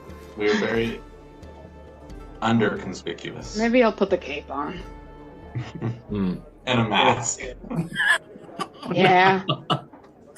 Yeah. I want to look like Tuxedo Mask. Do you think your family's gonna make us borscht for dinner as well, or? Unfortunately, you want to stop somewhere else before we go home? I mean, nah, I'll eat some more borscht. There have been several occasions where I have had borscht and have had to stop at McDonald's on the way home. McDonald's does make a good medieval food. Yeah. Real good. Okay. Yeah, anybody else in here we need to deal with? I got this cool sword. I don't need a sword. Does anyone else? I only want to use this axe from now on. I mean, Only this one. I'll take one and then Why? sword. Why what? What? I mean, your other axe looked pretty cool too. What axe? I only know this axe. Let me see that axe. Can I hold it? No! Why Why would you not? ask that? You can never ask to hold a woman's axe. Give me that axe, Elena. Can Milos roll to see if he would know that something's fishy about Elena in that axe? Fishy. Or no? You can make an insight check. I'm not good at this, so if anyone else is good at insight. Ooh, 16 isn't bad though. I mean, 16 tells Milo Elena probably has a lot more information about the axe that she's not currently sharing. What does a 22 tell me? Yes. That's one cursed axe. Yes. I tell absolutely nobody. Why don't you tell me a little bit more about that axe? Why do you like it so much? Well, it helps me kill people, and it's very pretty, and makes me stronger, and it's nice, and it helps like me like get the blood of my enemies. I mean, What was that last word? Oh no, Elena, you've been hanging out around Milo too much. Gosh dang it. what? So much bloodlust in this group. I love blood. You know, I feel like we just need to have like a little, like, you know, just relaxation and song together. I thought you were gonna say stay on. That too. That could be fun. You know, when is the drag show? Is it tomorrow or is it tonight? Tomorrow. Grenade, I believe, yeah. So maybe we could just relax and have some fun this evening and head yonder tomorrow. Oh, sure. Works for me. You're gonna head back to the Ket's home, or where you're hanging out the rest of the evening? No, I'm gonna go up here and I'm gonna take out my new pipes.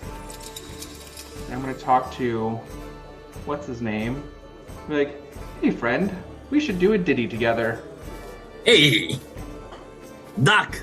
Nice to meet you. Groovy Jams. Yes. What kind of ditty? Tell me the lyrics. I will tell him the lyrics to one of my favorite drinking stories of the swamp goose who got away. Swamp Goose it is. Yes, and I'm gonna take Let's out goose it up. my new pipes and I'm gonna give them a try. All right. And so Do just- you want to roleplay how it works? Yep, I'm just gonna take them out and be like, you know, I found these the other day and you know, I've been willing to give them a try. And Woo, go Duck! I'm normally more of a storyteller than a musician, but I really feel like I can do this. And I really want to see what they do. Do we know what these pipes do? Well, we're about to find out. I just Like we as a party. we as a playing group do, but I'm playing as like Duck as a tune to them, but doesn't know what they do. Yes. Okay. What do they do? I can't remember. I'll find out. Doc, you start to play a light melody from these pipes, and you immediately can see people around the room are becoming slowly more and more transfixed to you. So I need to roll a bunch of saving throws. That's what I need to do right now. Oh my goodness, Doc, you have to be in the middle of the room. So we have this down as like it's like the pipes of Auntie. Like, is it truly just frightened, or can we make that like frightened or charmed? It's gonna be frightened. Frightened, okay. Yeah. That works for me. Mm-hmm. Because Okay, it's probably so you're pretty gonna hit- terrifying to watch a duck play a wood instrument. Are you playing it out of your butt? No. Doc, so you immediately notice Groovy Jams is running away from you. This drow woman is walking closer to you. Oh, everyone's gonna have to make a wisdom saving throw. Norma walks closer to you, but two of the triplets run away from you. Like all the party members will also have to. Yeah, all these people are running away from you. Ernie Tortellini is moving closer to you. Tiziano and his dog are moving a little closer. Professor Podemos is running away from you. And you are within range of Hezlel. Hezlel will also move closer to you. So are we in range? Yeah. Wisdom save. Yep. Rolled a You're 13. frightened, right? Because I have advantage against being frightened. Yeah. 23 for my first roll. I don't think I have to roll again. No. Duck, you can also choose friendly creatures to not have the effect on them, according to the wording of the spell. But you can allow it. You'll allow. Yeah, I'm gonna allow it for this one because I'm gonna like, play. This is like me learning what they do. You're learning what it does. Okay. Yeah. So yeah. So Elena, I think, is afraid of me. Ah! I got a 22. I was just like, Around- that's some eerie shit, Duck. Running away. Does it, since I'm not scared, do I gather that others are scared and that's Yes, why they're it's running? quite obvious. I'm going to cast, in the midst of all this, conjure animals. Okay. Oh dear. And I'm gonna conjure eight giant wolf spiders. Oh, how dare you! Just to add to Spiders. the chaos. There they are. Hey, at least it's a very good haunting tune. With my 26th performance. Oh my goodness. And so The spiders are kind of dancing around to I'm the skipping music. away instead of running. I don't want to look at them. Aisling, what are you having the spiders do? I'm gonna have them just like run around the whole pub. Like they're not gonna attack anyone. They're causing chaos and adding to the fear.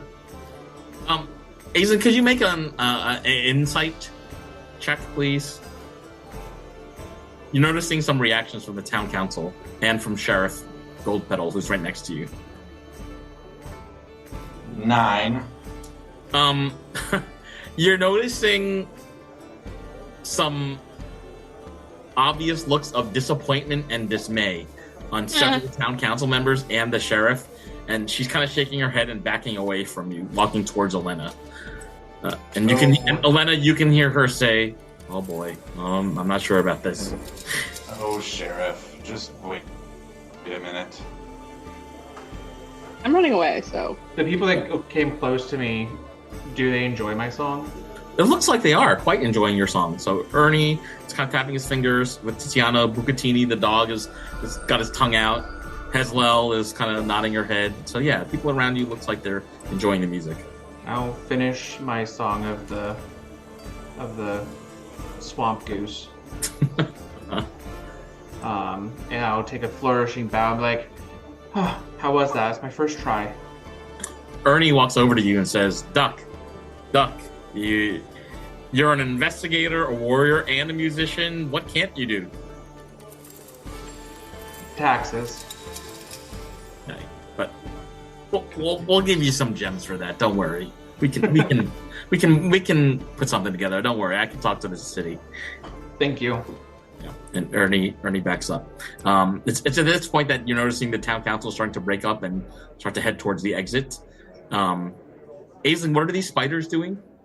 They're just gonna run out the doors and the windows and just out into their freedom. Okay. When this happens, you hear all kinds of like shrieking from patrons in the room as the spiders are skittering across the ground. The 3 children in particular are all going to run behind the bar where Garmo, the bartender, is. So the kids are clearly scared of these wolf spiders. Oh, did my playing call the critters? Am I the new Pied Piper of Zadash? It must have. That was odd, Duck. So when we successfully complete this mission, I can become the new exterminator. I have my life's goal. Well, there you go. It's good to have dreams and aspirations, I suppose. How long does being frightened last? You would get to roll at the end of each of your turns. Yeah. Okay. So it actually lasts a minute. So if we were actually role playing every round, you'd get to roll every 6 seconds. But we're just going to say, for sake of for role playing that. Yeah. And as soon as all the spiders get out, I'll just drop concentration so they just disappear anyway. But I just want to see if I could get out of it, but I don't think I'll be able to. I rolled a 14. Nope. It's at this point that you notice that the town council is kind of like no longer enchanted or afraid of Duck and his pipes, and they're all kind of exiting one by one from the Mighty Quill. By this point, Sheriff has returned with a short sword, +1 to give to Duck. As I said, Vanguard, may the gods be with you. And she exits again. And also with you. I volunteers tribute? No. Wrong one. It is a close one. Yeah. So it's at this point that the remaining people in the pub are engage in conversation again. The triplets are back out serving drinks. Seems to have kind of normalized. I'd like to go ahead and give everybody 1,500 experience points. Becoming deputies for getting these new items and new information as well from the last few encounters. Matt. What? Matt. What? Oh, so close. And Elena gets an extra 12. What? How close are you? No, I'm not actually as close as I thought it was. I had 22,798 out of 23,000. I'm like 200. Oh, well. I think if you don't die by the end of today, you're probably going to make it. Okay. Yay! You said 1,500? Yeah. Yeah, 1,500. Oh yeah, I'm 16,000 away, so maybe I'll level up also. Yeah, probably. Yeah, probably. You're right. 16,000. We can do it. We'll just I love kill an all of M. that ash. Well, I'll just keep conjuring spiders, and we just kill them for the XP. Oh, this is really grindy suddenly. Yeah, just farming our way to level 6. Or, what level am I? 7? It looks like Milo and Elena are both almost level 7. What were you auctioning? We had some generous fans donate some of their rarer merch. So it was a postcard set from a 2016 campaign that the band did. Apparently worth $155 to somebody. I learned that 7th level isn't really that good for barbarians, so I'm less excited now about leveling up. Oh, more hit points. Yeah, that is true. I'm excited for Milo to get into a battle and be able to use his new sword so that we can appropriately react to hellish rebuke coming from Mr. High and Mighty, Mr. Piety. Milo's gonna think it's all Pelor. He's like, oh, the power of the sun burning up. I love Milo's character arc is getting more chaotic, I feel like. As it should be. Yeah. He's gonna start deconstructing soon. Listen to a lot of podcasts about, the trauma of religion. I feel like Milo's hairstyle is always indicating his inner turmoil. He's very transparent with his issues. Yeah. He's not doing well. Yeah. All right. So where we pick up, it is now Donnerstag. It's the 3rd of the month. And you're waking up in the Kesk family home where you can smell freshly baked bread. It's actually one of Elena's favorite childhood dishes. It's like cheesy baked bread. So when you split apart the bread, you can see that there is cheese and garlic baked inside the bread. So you can like pull it apart and dip it in like tomato sauce, beet sauce if you wanted, that kind of thing. So when you all wake up, you can smell this like very delicious aroma coming from downstairs in the Kesk family rental home. I'll go down in my overalls. Lovely. Your mom is complimenting you. Oh, lovely. You look so lovely, my daughter. You really don't have to lie to me. I understand that they are a heinous piece of clothing, but they're very helpful. The colors clash with everything. Yeah, it's really awful. I hate them so much. But they are magical. So what you do, you keep them on. I put the cloak on is what I do. Nah.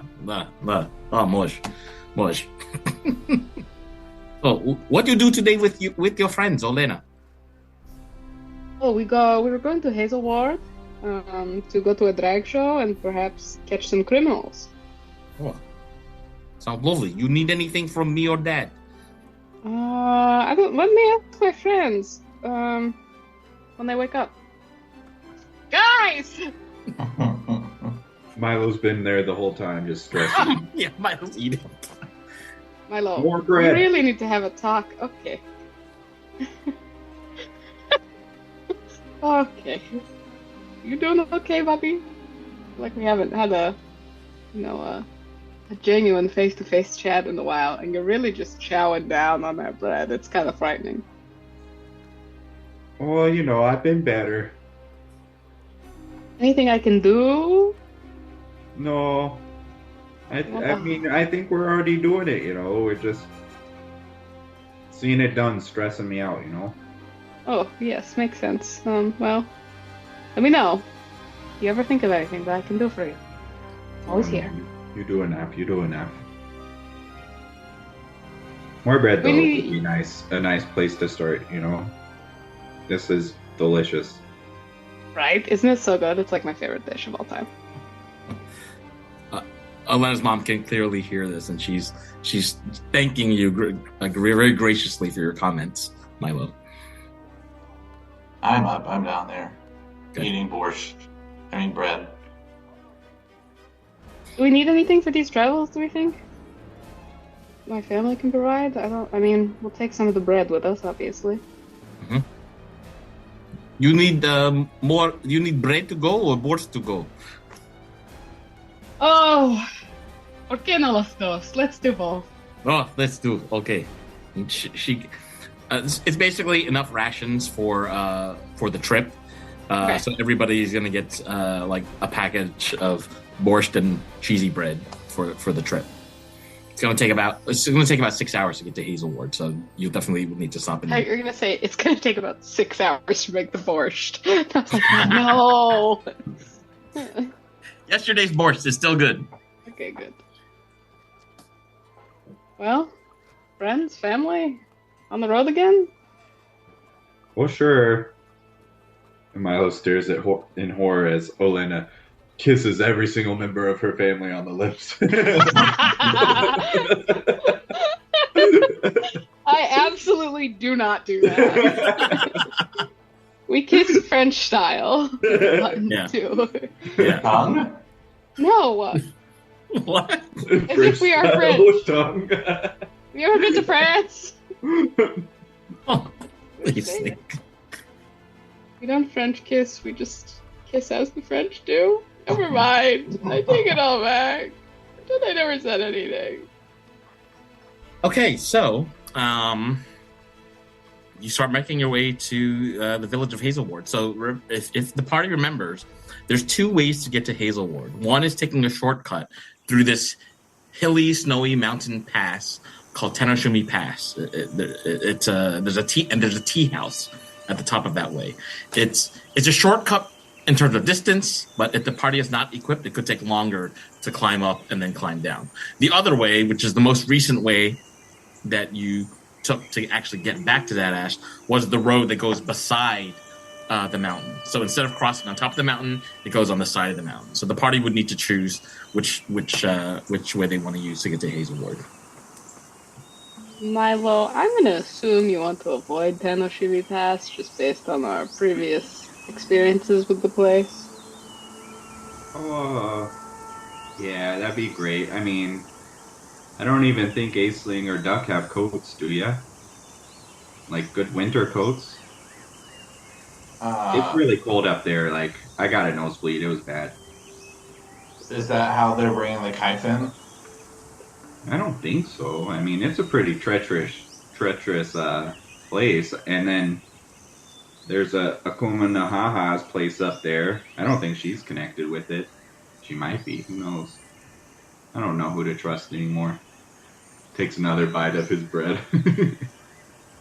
I'd say let's go on the low road for now, and if we don't find anything on the low, like if we don't see any suspicious activity, maybe we can take the high road back. We'll see.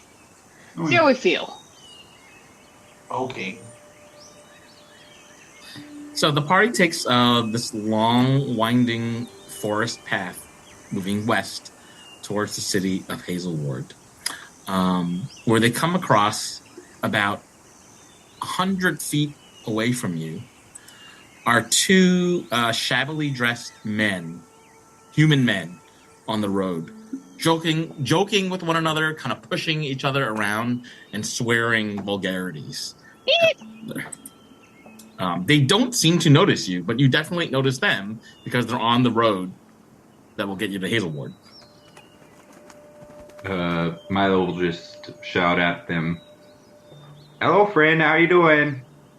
The two stop kind of play fighting with one another, and one of them, the one that's closer to you, shouts back, "Hey, friend or foe?" Friends. We're just passing through. Mean you no trouble. Do you see those things flying in the air? What is that? Do I see Dragons. anything flying in the air? Milo, you don't see anything flying in the air. Do I see anything on the sides of the road? You do not see anything unusual on the sides of the road. I don't see anything. I just yelled out dragons. The second guy, so the one's a little further away, says, "Yeah, that looks like wings. That looks like those things that come out of his head. Those look like scales. Those are dragons." And he's also pointing at something in the air that none of you can see at the moment. Are there clouds? It's actually a pretty bright fall afternoon. They look like he's been on the sauce. I'm gonna make an insight check, or insight check. Make an insight check, or a perception check, whichever one you want to do. You know, neither. 16.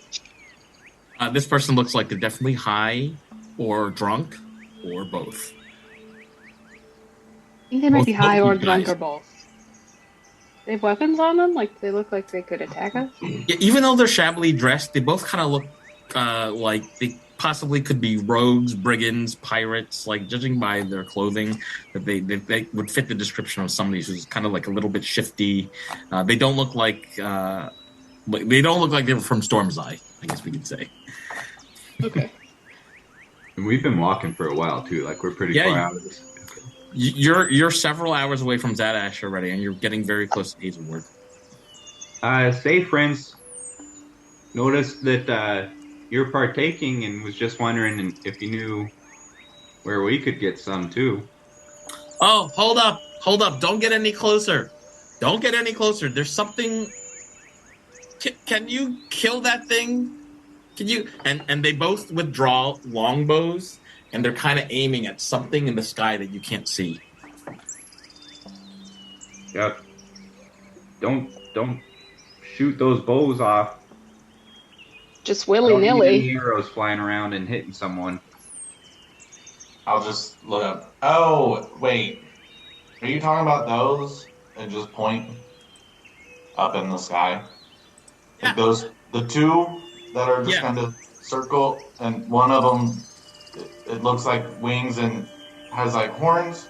Yeah, exactly. Oh, no, I misjudged. Those are eagles. They're just looking for a place to roost for the evening. Like, you're safe. You're great. Can you make a persuasion check, please? You can tell they're kind of listening to you, but also they look more frightened.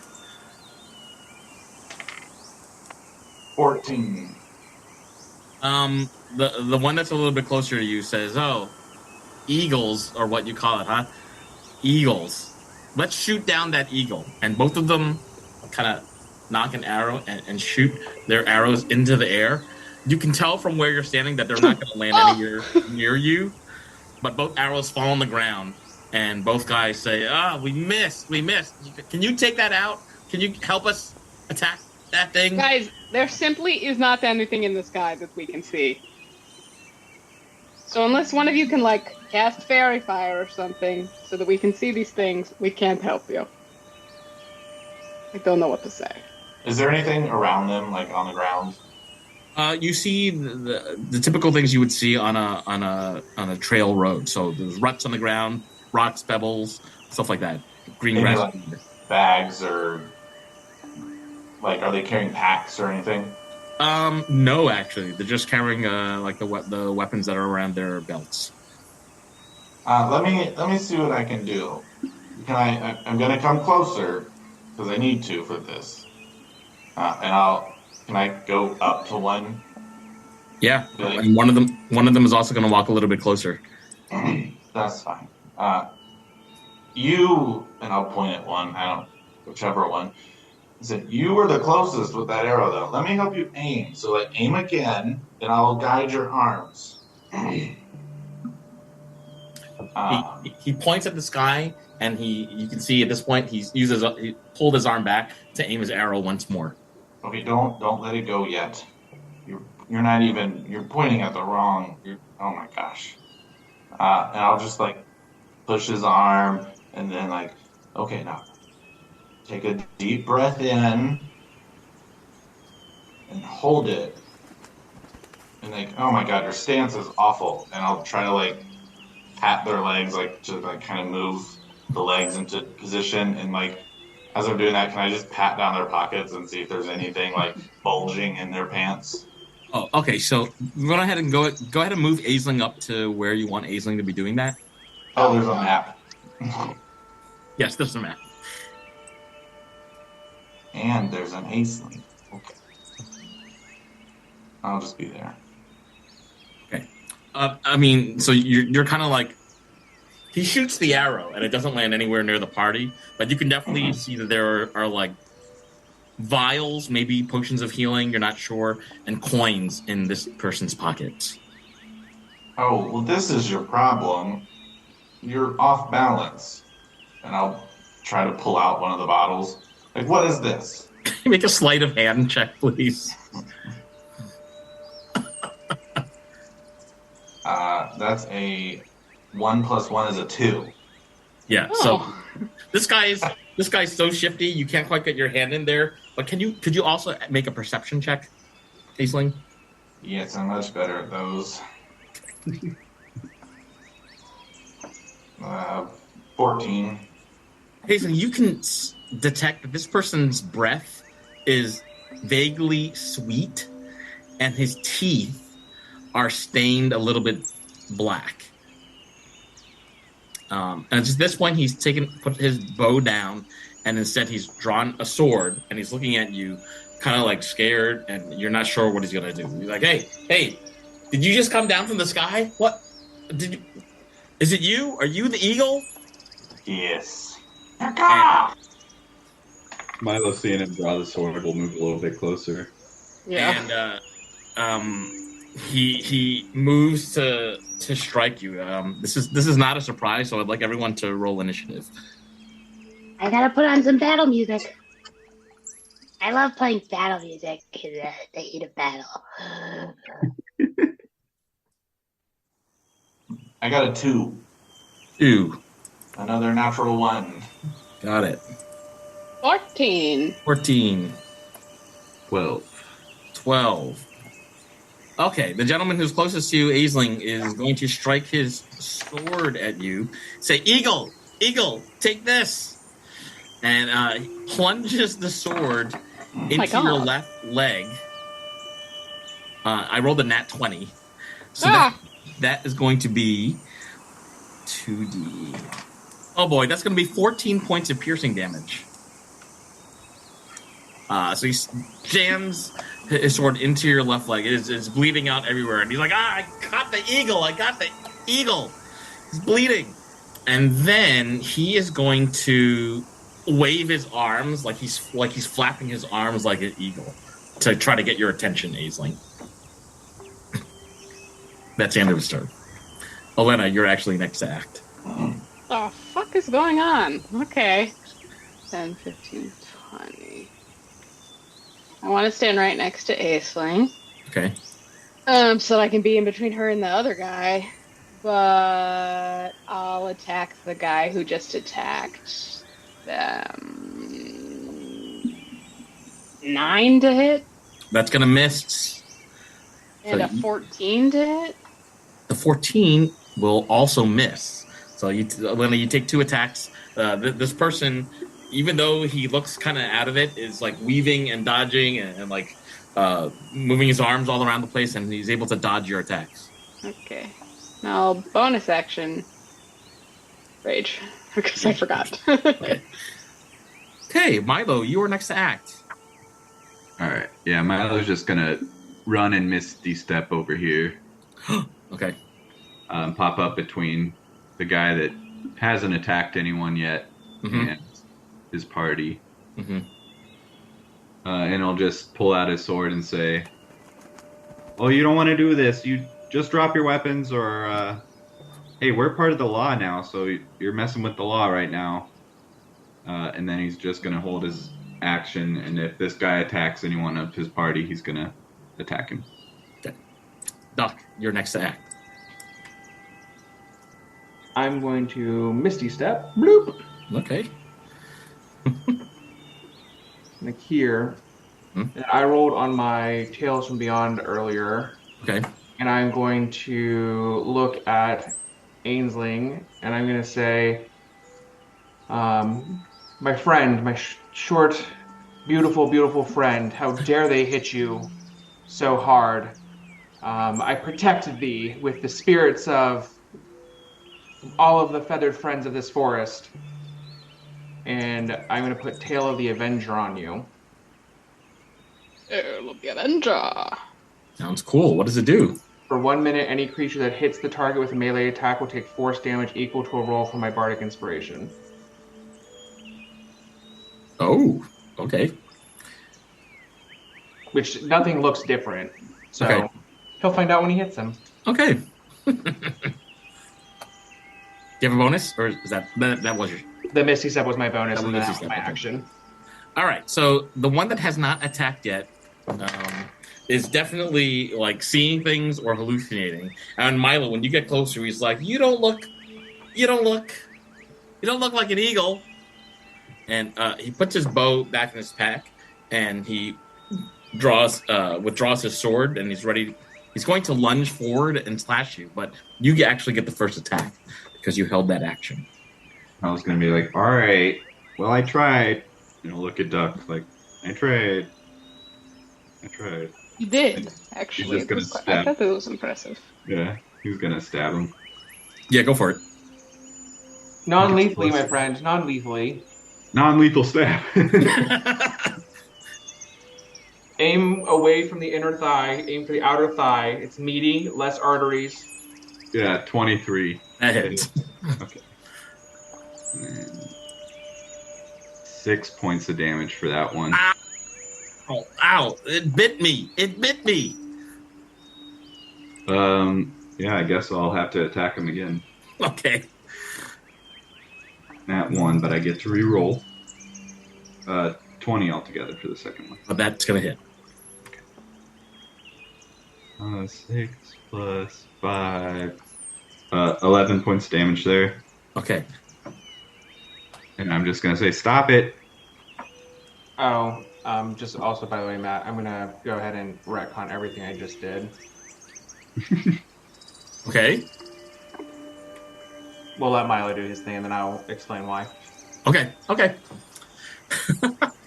Milo, you slash this person with your sword across his stomach, and he's kind of like bleeding out in his stomach, and he blurts out, "Eagle, stop, Eagle!" Drop your weapons. He's already attacking you. That is a 15 to hit, which probably gonna miss. Before that, so what Duck actually did on his turn was just say, hey, do you know who we are? Do you know who we are? We are the Virlinian Guard. We are vice deputies of this town. Do you dare attack us, you pitiful fools? And that will be my turn. Okay. Gotcha. All right. Next to act is Aisling.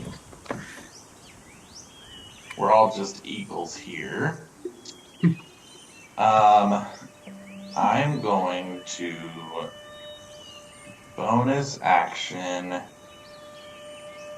just kind of look up to the sky and then look at the guy that stabbed me and then look back up at the sky, and I'm just going to start flapping my arms and I'm going to start cawing like an eagle. What would that sound like?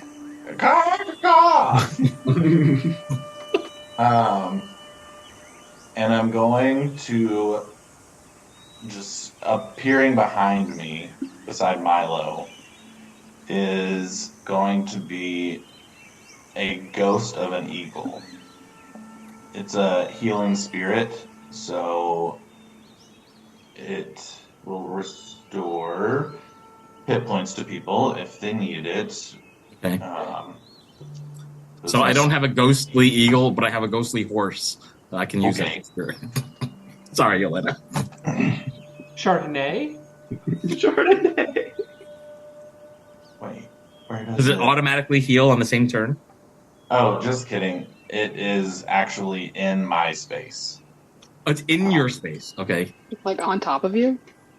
Yeah, it's a ghost, so it's like it's enveloping me. Okay. Yay! So it will do 1d6 of healing to me, Okay, so you kind of need that. which is 4. And then I will object interaction ruffle through my coat pocket and pull out a bottle of kife. Mm-hmm. And be like, you don't want to attack us. I've got more of this, and this is Primo from the mouth of Mr. Kife himself. Do you want it? Aisling, when you do this, the man sitting in front of you starts moving his fingers around. He's like kind of like trying to grab you and trying to move his arms through the ghost. He's definitely interested in this kife. Should we have a chat? And I'll hold it kind of in front of me, like tauntingly, and start to back away a little bit. Okay. He's actually going to use his turn then to try to wrestle you towards the ground so he can get the kife off you. Could you give us a strength or strength or dexterity check? I think it's athletics or acrobatics. Athletics or acrobatics. Give me an athletics or acrobatics, and I will roll his strength. 9. Yeah, he got an 18, so he's grappled you. And he's trying to get the kife out of your fingers. Was that? Can he grapple and grab the kife in the same turn? Was that as I moved away? That was on his turn. So did he move forward? He didn't. He doesn't have to move forward because you're still diagonal from him. No, I moved back. You backed up? Yeah. So he's gonna move forward then. Okay. I just didn't know if he moved or not. Yeah. So, and he's going to grapple you to the ground. So now you're prone. So can he grab the kife out of your hand as well? I think would that count as an object, or is that a separate action? Because Aisling's holding it, it's not just like on the ground or something. Mm-hmm. I feel like it would probably be a separate. Yeah. But I'm not sure. Maybe like a separate grapple almost. Yeah. Okay.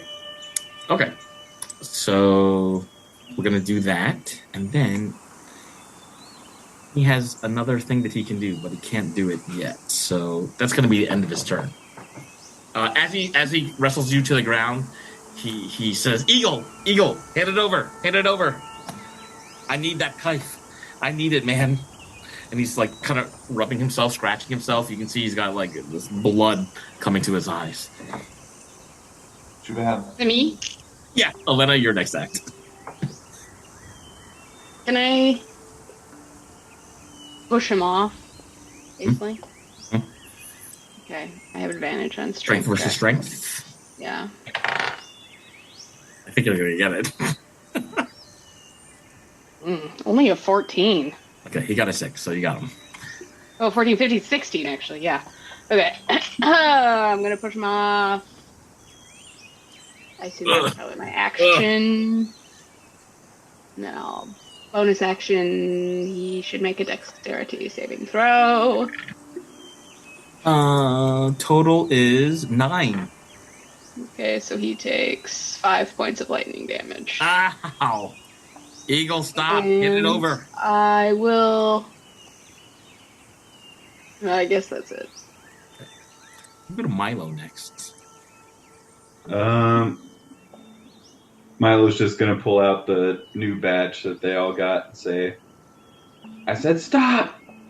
And try and either intimidate or persuade, whatever you think that would be. Can you make an intimidation save, please? Or intimidation check? Non-natural 20. Yeah. He looks up at you and says, "Eagle, I obey." And you can see he's trying to stick his sword back into the sheath around his belt. "Eagle, I obey." Milo's just gonna go full cop. Let me see those hands! What, I need to see your hands? Is that what you said? Yeah. Let me see them! He puts his hands up. Tie him up. Okay. As you go to tie him up, Olena has just pushed his friend off, and he's shouting at you, "No! Don't let the eagle take you!" And then I'll go full cop to him and say, "You shut the fuck up over there!" You have to return anything you said. Duck, your next act. Duck's gonna be like, oh, these people just need to calm down some. And I'm going to giggle a little bit to myself. And I'm going to be like, this is the perfect time to test something I've been working on for a little bit. And I need everyone, including my own team, Oh no. casting a spell. Milo, by the way, So intimidate takes an action, so putting the ropes around their arms or whatever would be your next turn. Yeah, I was gonna say just starting to take the ropes out. Okay. All right, go ahead. Duck. So I'm going to take out a document from somewhere. It's like this mystical kind of paper, kind of looks like torn parchment, and I'm going to start just kind of reading a story about this young child that loved to get in trouble and would go out, and do the craziest things. But every day he would come home and say, "Mom, I'm so sorry. Please forgive me. You can't be mad at me. Here's some flowers." And I need everyone to make a dexterity saving throw. And I can see I have an advantage. And as I say that, like these beautiful blooms start popping up around everyone within a 20-foot cube. Wow. Everyone has +2 to the save. That's in my party. Okay. Because I'm around them. Milo, I'm sorry, Duck, the one that Milo was trying to restrain got a 9, Okay. and the one by the ghost got a 13. Okay, they both fail. Yeah, I got a 9 also, so I failed. Aisling fails. 23. Elena passes, and Milo fails, and all of a sudden, you get blasted in the eyes with water out of the flowers. And you are blinded until the start of your next turn. They're rubbing their eyes out, both dudes. So everybody's blind except Olena. Yeah, I'm like, Elena, tie him up.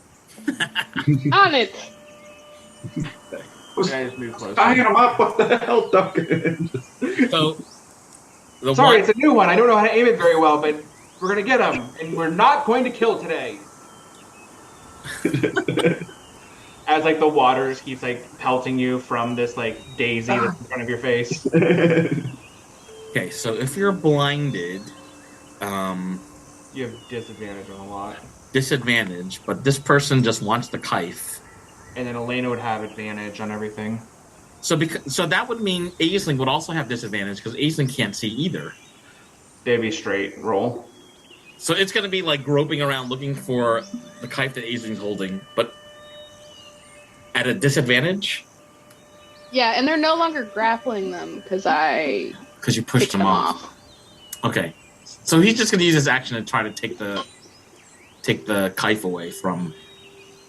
I would almost feel like Aisling has advantage on it just because the person's blind, and as soon as Aisling feels someone tugging at that bottle, if they even get to the bottle, they're just gonna pull it away, right? I don't know. Because the guy's just Yeah. But Aisling is also blinded now, so I'm trying to figure out how do we rule this, because both... So he may have to roll just to find the bottle. And then Okay. if he finds the bottle, we can make a decision from there. And it should be... What should the roll be like? So to find the bottle, I think that would be perception, because he gets to use his hands to find it. Yep. What would be the DC for that? Because he's blind, I'd probably go with a 20 DC. Maybe a 30. maybe But even you- a 40. Yeah, okay. You could also do an 18 or... How to find... I mean, if you're rolling at disadvantage, I feel like a 15. Because, technically, Aisling... Well, yeah, he does know where she was. Yeah. He does know where 15. Aisling was. So we'll say 15. Disadvantage. 15, but at disadvantage. Okay, so let's see.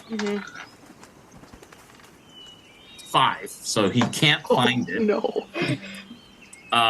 Eagle, Pat, bring me the knife. Bring it over. I can't find it. I can't find you. I can't smell you anymore. Where are you? Elena, get them, tie them all up. I mean, I don't think I can do both at once, but I'll get this guy. Do 2 attacks.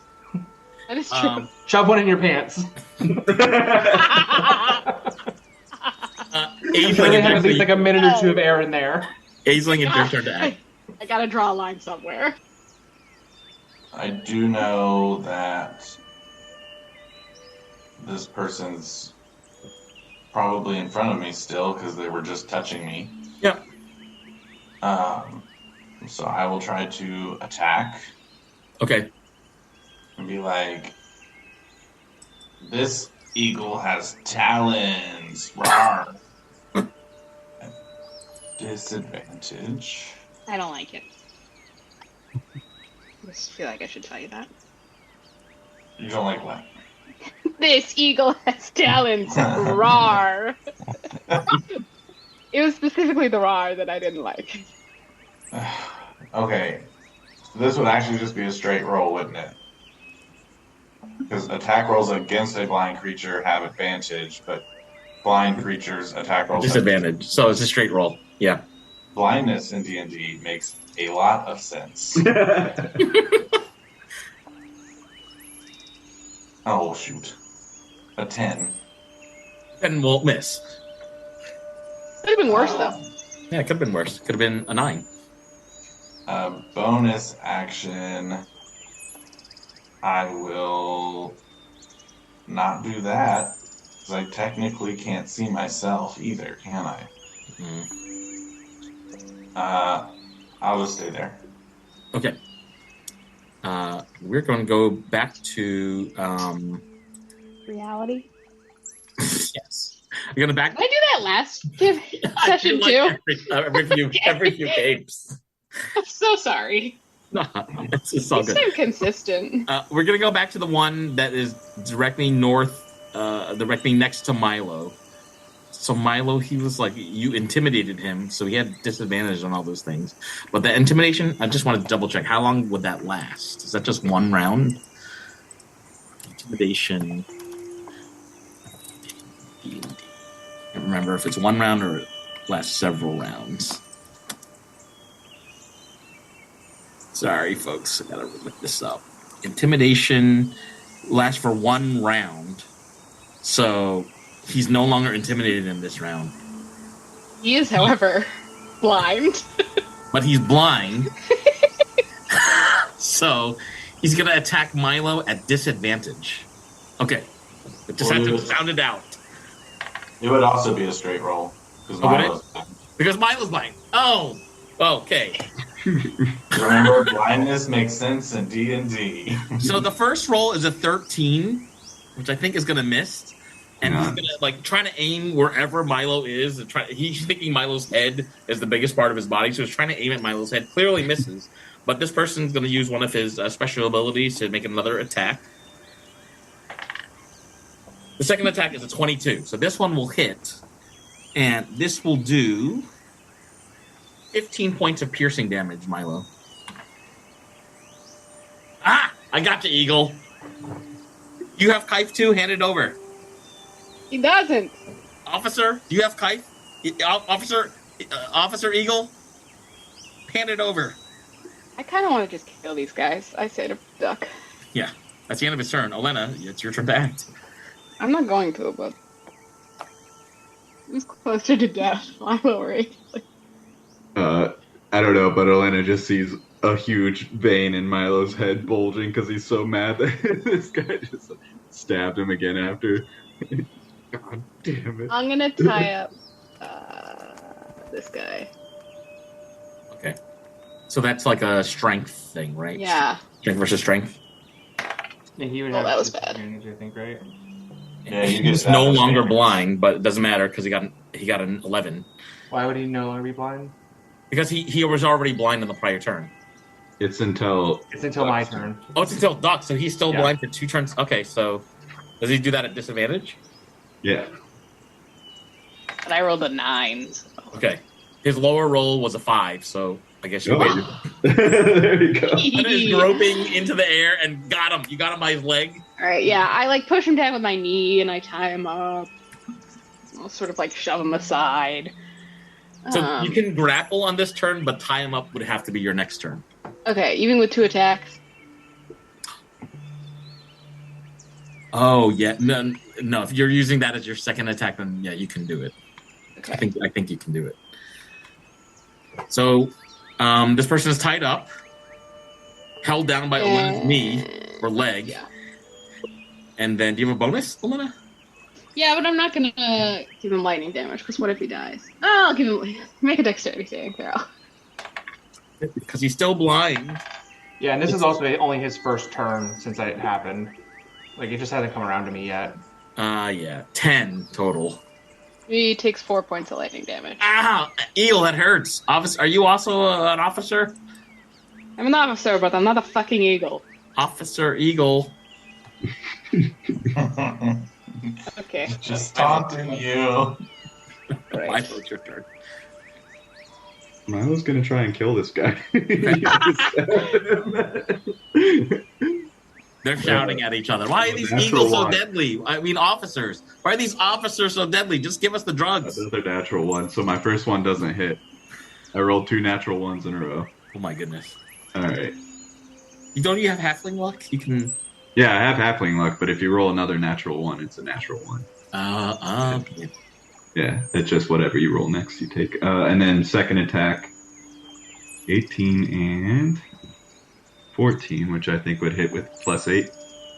That will hit. Okay. He's just gonna pump a second level smite Right. onto this guy too. Okay, do it. Let's see what happens. 3 plus 5, 8 for the regular damage, and then the smite damage is 3d8 for second level. Oh boy. And you're doing non-lethal smite, right? Oh no, it's Milo's trying to kill this guy. Yeah, it's magical. I don't know if you could do magical non-lethal, but the sword part you could. Depends on how much you pray. What'd you get, Milo? So hold on, I'm just making sure. So you spell 2d8 and then plus 1d8 for each level. So I get 3d8 altogether, unless it's a fiend or something, and then I get some extra. Is it a fiend? I'll roll some extra. Okay, just 3d8. Ding ding. 4 plus 6, 10 plus 4, 14 extra points of damage on that strike. Milo, tell us how you killed this guy. Damn it, Milo. Milo, like getting stabbed in the stomach, it just looks back up and swings wildly, and then just comes back in and stabs him straight in the face. I think it just like lights out real quick for the guy. Just like a reactionary strike back. After As this person lets out his very last cry and last breath, his colleague says, did I get you in the face? Are you dead? That means more kite for me. Take him out, officers. Take them all out. That's sad. And puts his sword away because the other guys. Okay. Duck Before you take your turn, the one who's still alive drops all his weapons on the ground and says, "Okay, straitjacket me, arrest me, arm me, whatever it is. I'm done. Take me home." Puts his arms in the air. Okay, I'm going to, because I still have the spell up and I can move it 10 feet, I'm going to move it to where it just covers Milo. Okay. Because he needs to calm his butt down. Do I roll again? See if I'm blind again? Yeah, I need you to roll. This time it'll be a wisdom saving throw. Natural 20 on it. I said, get that shit out of here, duck.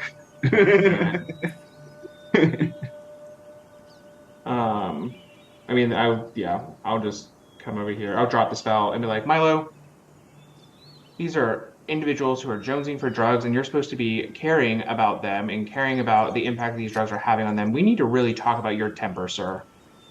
Well, he hit the hell out of me. Did you not see? I'm bleeding profusely right here. And look what happened. Look, we were able to what is that called? Rope on that one right there. Restrain?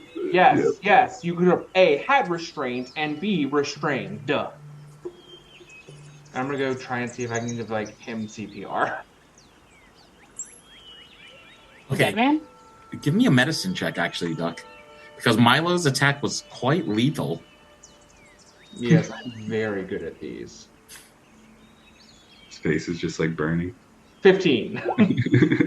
So, Duck, part of the equipment that was given to you by the sheriff has a med kit in it, and you could use it to stabilize the one that Milo just gored with his sword. Does the med kit have Narcan in it? I'm just curious. I cannot say that it does. Fantasy No, North. I would like We to don't know that that exists yet. stabilize him. Oh, And- say it again? Yeah, I'll stabilize him So you stabilize him. Okay, so this guy is at... and tie him up. So we're kind of like out of combat now. I'm assuming Olena also is restraining the other one that you were about to on the prior turn. Yep. Okay, so these two guys are all bound up. They've dropped their weapons, and you don't have to roll for this, but you can see from the looks on their faces that they both have teeth that are stained black. And Aisling, you've dug into the pockets successfully this time of the one that Olena has restrained, and he has money and kife in his pockets. One small vial of kife and about 8 gold coins in his pocket. So not a lot, but something. Where is your home, folks, gentlemen, people? The one that you restrained, Olena says, I'm on my way to Rovnica Okay, and Officer. where did you get your kite from? from Hazelward. Okay, in the form of a weenie baby? Yes, it was given to me inside a weenie baby, but I threw it away, just drank the kife straight away. All I did was keep the bottle. And from who did you get this? Oh, I got it at the Dripping Quill at the pub. Okay, fantastic. And first name, last name? The person who gave it to me? No, yours. Oh. Propast. You have the right to remain talking. Anything you say can and will be used to get you help. I don't need help. I just need more kife. And, he's like snorting at you, Duck. Alright, do we want to like bring him in somewhere, or do we just want to leave them here? I think we should probably bring them into. Wait a minute, why am I the voice of reason all of a sudden? Like, No, I was just asking for, because I was thinking we should probably just leave them here and they can like walk home. Because they're clear, I mean, what are they going to do? Oh, attack people in the street? don't take our weapons from us. We have to defend ourselves. Give us something. I'm gonna take your weapons and maybe loosen up your knots a little bit, and you can work on those for the next hour or two, and then we'll head on our way. If everyone's cool. Milo, you got 7 hit points as the eagle just flies in your space, in your nose. Ah! The two guys are like coming down from their hallucinations, and they're starting to realize that none of you are eagles, and that they are definitely arrested and bound. And the other one, who introduces himself as Abin, says, I'm sorry I hit you. I'm sorry I tried to hit you earlier. We don't mean any harm. We're just trying to have some fun, man. You know, like that kind of stuff. Never make that noise again. Yeah, I'll find a different noise for me. Okay. Well, friends, Okay, have what- fun in more natural ways. Like, get out there, commune with nature, eat some mushrooms, Oh, we definitely will eat some mushrooms. enjoy some grass, but, you know, obviously your system and Kaif don't get along. So. Oh no, we actually get along great. That's why we went to Hazelward. No, I don't think so. Better to go directly to Hazelward rather than wait for it to get to Rovnica. You know what I mean? Okay. Literally no. Oh, okay. If you're gonna wait for it to come to Rovnica, though, like, where would be the best place to wait? How does it get there? Well, there's a couple places in Rovnica, but my favorite place is one of the pubs in the arts district of Rovnica. Which Before you keep talking, Well, do you know where D'Onofrio's fountain is? You turn right, and you go past the Green Mace, you know, the weapons shop, and then the pub is on the right-hand side of the street. and its name is what again? I haven't been there in a while. It's called the Salty Piper. We haven't been to Rovnica, have we? we went through it. Some of you have. Okay. Salty Piper. Yeah, Jose the Handsome is the guy who sells me kife. I don't know why I'm telling you all this. I just feel like my life is in danger. Jose You would be is still correct. there. Oh, I am correct. Wait, you gotta let us go though, right? Perhaps. Just gonna make our way to Rovnica. And he starts like rolling on the ground, even though his arms and legs are bound. I kind of want to see them get there like this, I'll be honest. Anybody? What are we thinking? Milo kills them both and continues it.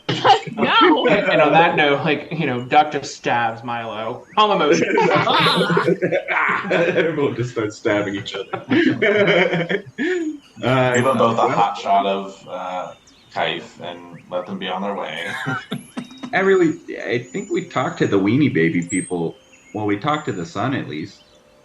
I think maybe we should talk to the actual Weenie Baby distributors themselves.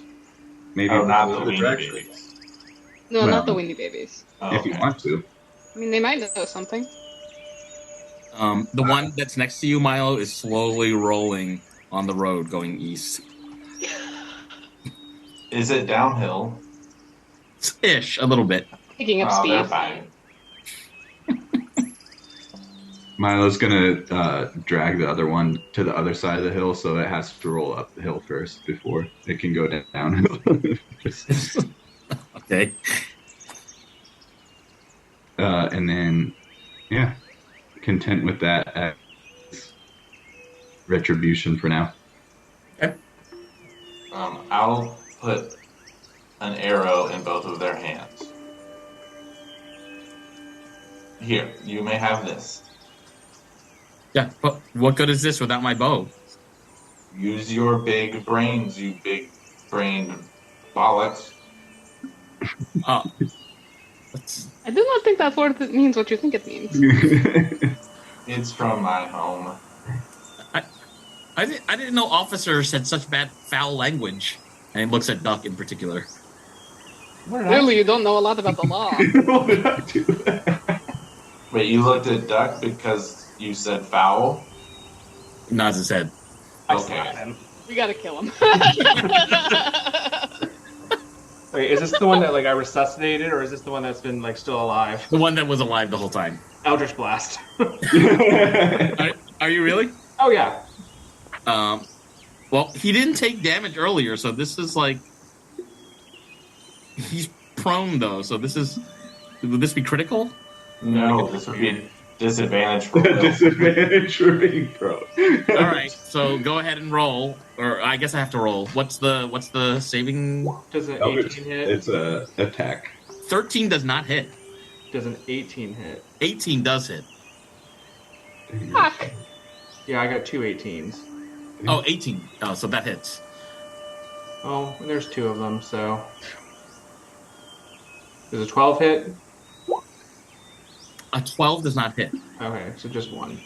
Yeah. So you hit the one that was alive the whole time. 10 damage. Ah! Ah! 7 force and 3 cold. Oh, wow. Okay. Sorry, officer. I didn't mean to say those words about you. You're all very nice people. Do not make bird jokes. I only did it because you look like that. I step on him. I was just gonna kick him in the face and try and knock him out. Oh, oh my goodness. And then just walk off. We don't tolerate racism in this house. Your first day of deputies. You're totally abusing. We're cops now, by the way. Yeah, he's looking around for people filming with cameras. Don't worry about it.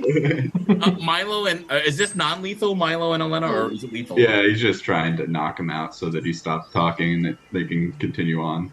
Make an unarmed strike, both of you. With advantage, because they're prone. Yes. 20 non-natural.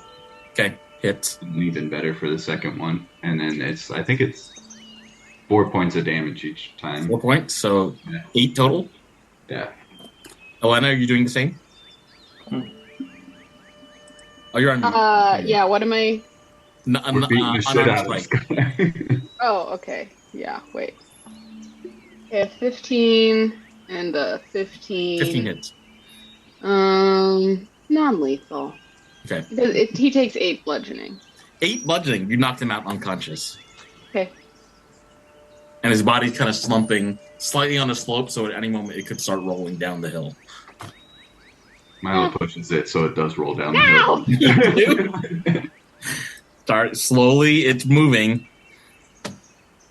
So what are you going to do with these two bound, slightly rolling people? Milo's gonna try and just like kind of cut the rope so if they struggled hard enough they could get through, but Okay. I'm just gonna lead them there for a little bit. Okay. Anybody else?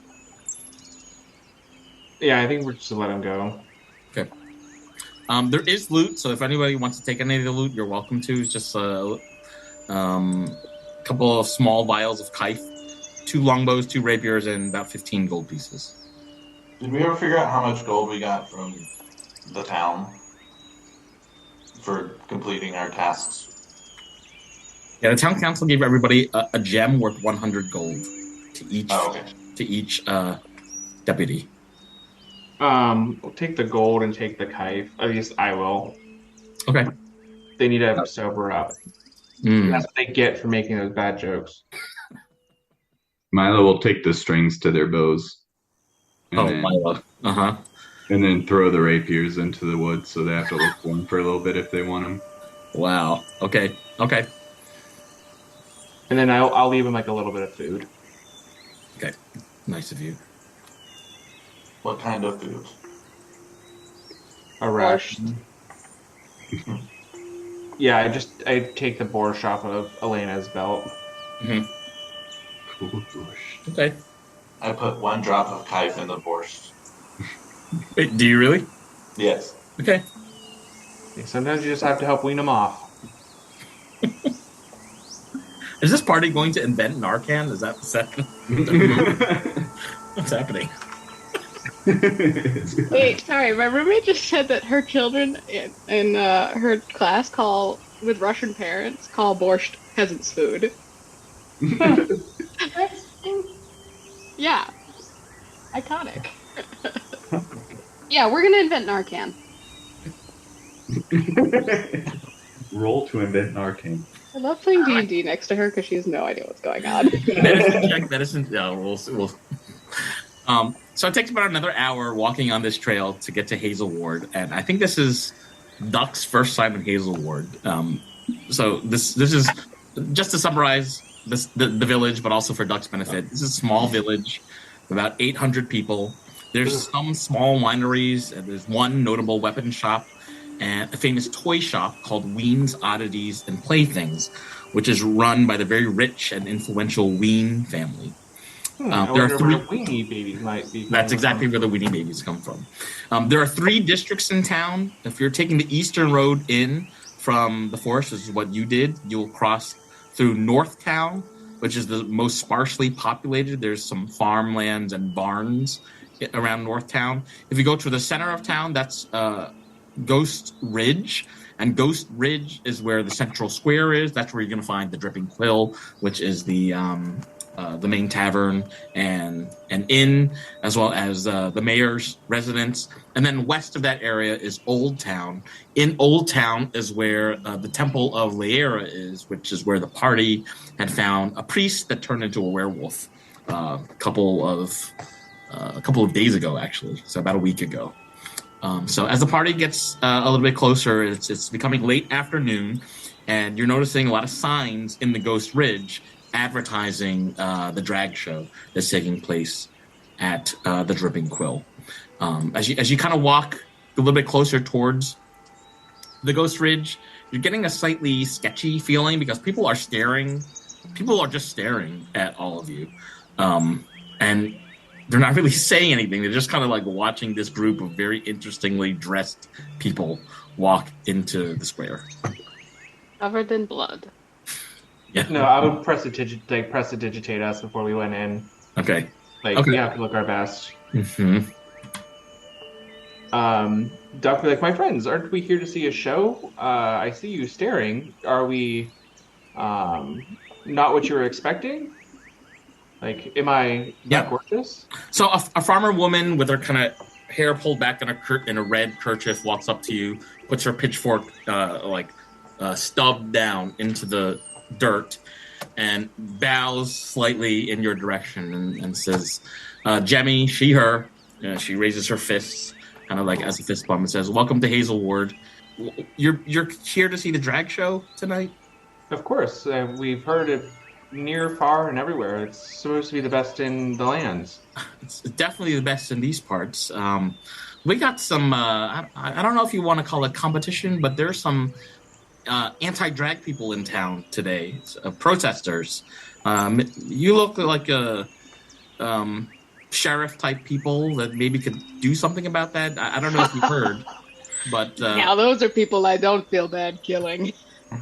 you know what I don't know if you've heard. She's looking at the whole party, but our sheriff was murdered last week, and these people from out of town came in here to try to do something about it. Oh yeah, that was us. Yeah. Oh, are you the Virlinian Vanguard? No, we're the murderers. Oh, you're the what? No, don't listen to my friend. Don't listen to my friend. The little trickster over there. Ah, okay. Well, she kind of looks over at Elena like, you said you don't mind talking to the anti-drag people? I said I didn't mind killing them, but yes, I will talk to them first, I think. Yes. Well, listen, they're dressed. There's 3 of them.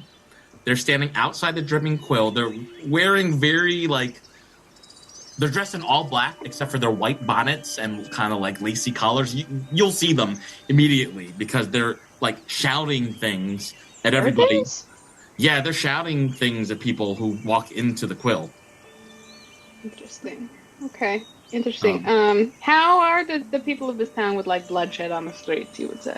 I mean, honestly, we have you to thank for cleaning up the streets after Father Sveer was found to be that werewolf, but we don't have law enforcement in this town because Zadax sent a coroner over here to look at all the corpses, and then the coroner died. Mm-hmm. Yeah, that was awful. That was really, So did the cart come back? Did you all get the coroner's cart back? Oh, no. I don't know anything about that. Oh, no. Well, sorry. Yeah, but it's a little scary to not have law enforcement here, but with the Vanguard here, I feel a little bit safer. Thanks be to Paylor. And with you. Also. Yes. Well, have fun at the drag show and stick it to those people outside the quill, you know what I mean? Uh-huh. Yes. And Jemmy goes back to her work, turns around and starts tilling the land again. It's around late afternoon at this point, around 3 or 4 in the afternoon, so it's a couple hours away from the drag show. Could be a good opportunity to check out what's happening in the pub or walk around the main square or talk to people. Sounds like we need to go deal with some anti-drag fiends. Mm-hmm. Sure, That's yeah. good to me. Yeah. And I'm going to pat Elena on the arm and say, my friend, let us travel over there and let us be quick about it. We have some bigots to make mincemeat out of. And I am going to give you my bardic inspiration of, I rolled a 6, and so that's going to be Tales of the Traveler. And so you're going to get temporary hit points equal to Ah, 9. I want to open. And you're going to get, while you have those 9 temporary hit points, you get 10 extra feet of movement and +1 to your AC. Oh my god, okay. And if we end up not fighting anyone, you have that until you go to sleep. Ooh, I'm so speedy. Thank you. Or until I use another bardic inspiration. That's fine. Or another tail, rather. Oh, gotcha. Okay. I'm feeling good. I'm feeling ready. You can carry people over there if they want. I'm feeling that good. Whew. Yeah, jazzed. Let's go. That is actually cool. I can, as long as I don't roll on the spirit table again, I can give out my bardic inspiration without it dropping. Nice. Right. The spirit table. Sorry. The party makes their way to the main square in town, which is in the Ghost Ridge, and it's in this main square that you see the toy store on the eastern part of town, a couple doors away from the Dripping Quill, which is the town tavern. The Dripping Quill is a 2-story building with arched windows on the second floor. Outside, in front of the building, a person who's drunk with kife is sleeping, and they've got a hat over their head, so you can't see quite what creature they are, but you can see the bottom of their chin. It's like a sombrero type of hat. Near the front door are 2 human women and a female goblin dressed in very conservative clothing. They're all wearing waistless white black dresses that go down past their knees, lacy collars, and they're all wearing kind of the same copper-colored necklaces and kind of like black buckle shoes. All 3 of them, the 2 women and the goblin, are holding placards that have anti-drag signs that say things like "Down with drag," "Drag corrupts," "Not my quill," "Not my paylor," etc. Can I? Yes. Does one of them look like a leader? The tallest one, who also looks like the oldest one, is most likely the leader. Can I get that person to, like, they always look like they're protesting, right? They're shouting at everybody walking in and out of the Dripping Quill. Can I get the one that kind of looks like the leader to roll a wisdom save for me? 3. Uh-oh. I won't hesitate, bitch. I'm just going to saunter up to them and be like, "Oh, my friend, do you know, your life looks lonely, and you really should convince your friend right behind you with that sign that they need to make love to you right now." What spell is this? Like, you need to convince them to make love to you right now, or you're never going to be happy again. And it's suggestion. And how is suggestion broken? They failed their wisdom save, so they're going to now pursue the course of action I described to the best of their ability. Okay. And it's going to continue until they accomplish it, or the spell ends in 8 hours. All right, Okay. so counting to 1,000,000. Yeah. But she's now going to hound her friend. Okay. So the woman that has the sign that says "Not my quill, not my paylor" turns to the shorter human woman who's in the middle, and that woman's name is Vim. And the woman drops her sign and says, "Vim, I got a room upstairs, and we gotta go right now. Like, I can't stop what my hands are doing, and we have to go right now." And Vim is protesting, saying, "What do you mean? What do you mean? We're stopping what's happening tonight at the Quill. We have to get our message out. We have to tell them the truth about Paylor." And the taller woman says, "No, Yes, my the dear. truth that I need you. I want you. Yes. Right now. And she's starting to undo her my. blouse and say, "Vim, this can't wait. This has to happen right now." And she grabs Vim and takes her inside the Dripping Quill. So Vim drops her sign, and the 2 of them go inside, leaving the shorter goblin with a single sign that says "Down with Drag" out there, like very meekly pointing in the direction of the party, saying, "Down with drag, go home. Not How my about you quill." go home? You said you're with Okay. Hazelward? Yeah. Pelor would want you wasting your time doing something like this instead of helping someone.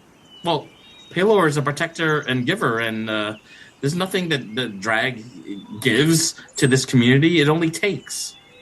I mean, there's joy. It only confuses, especially the youth. No. Speaking as a man of Pelor myself, I'd have to wholeheartedly disagree with you there. I mean, statistically, the churches in Zadash are more likely to,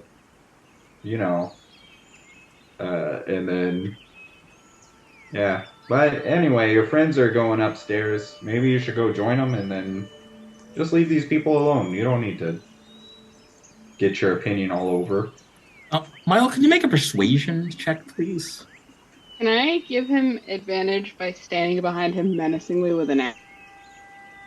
Like you're about to hurt someone? Yeah. Okay. Milo, That would be do that at disadvantage. advantage. Persuasion with advantage, so 16 for the first one. Ooh, even better for the second, 17 plus. 22. The goblin lets out a sigh and says, it's harder to spread my message alone. And she looks at Olena and her axe, which has like a blood stain kind of dripping from it. And I'm not willing to die on this hill for this. That's sad. It's certainly not a message worth spreading, so I'll take that sign. You can go on home or something. Like, just go help someone instead of, getting in other people's business. Just go do your own thing. You might want to go help your friend, because I don't know how well I worded that spell, and I don't know if she's seeking consent. Oh, yeah, there's definitely some consensual issues upstairs, so yeah, maybe... Go slap your friend a little bit.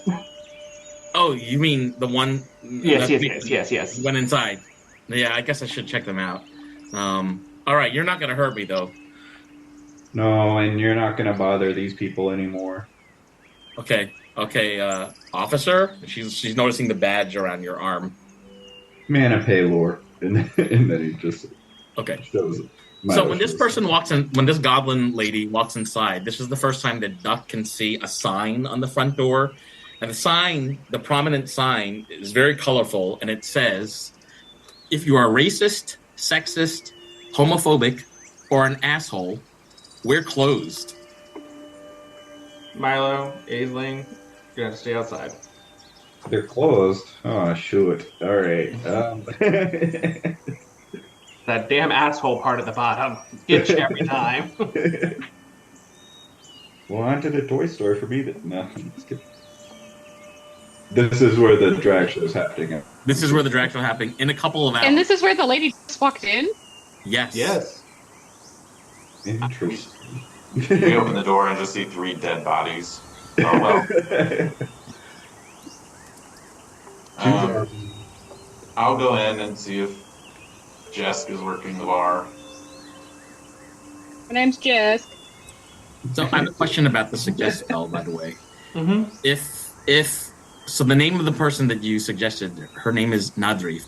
If Nadrif gets pushed around or takes damage, does the spell continue? It's only if me or any of my companions damage the target. Okay, so the town locals do it. She just continues her actions. She is just aggressively pursuing her friend. Oh my goodness. Okay. All right. It ends if she has sex. So.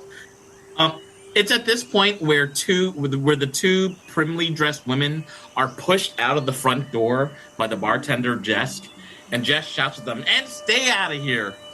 And the 2 women all look like dusted up, and Nadarif continues, because the suggest spell is still active, continues to eye her friend and said, "No, the job isn't done. The job isn't done.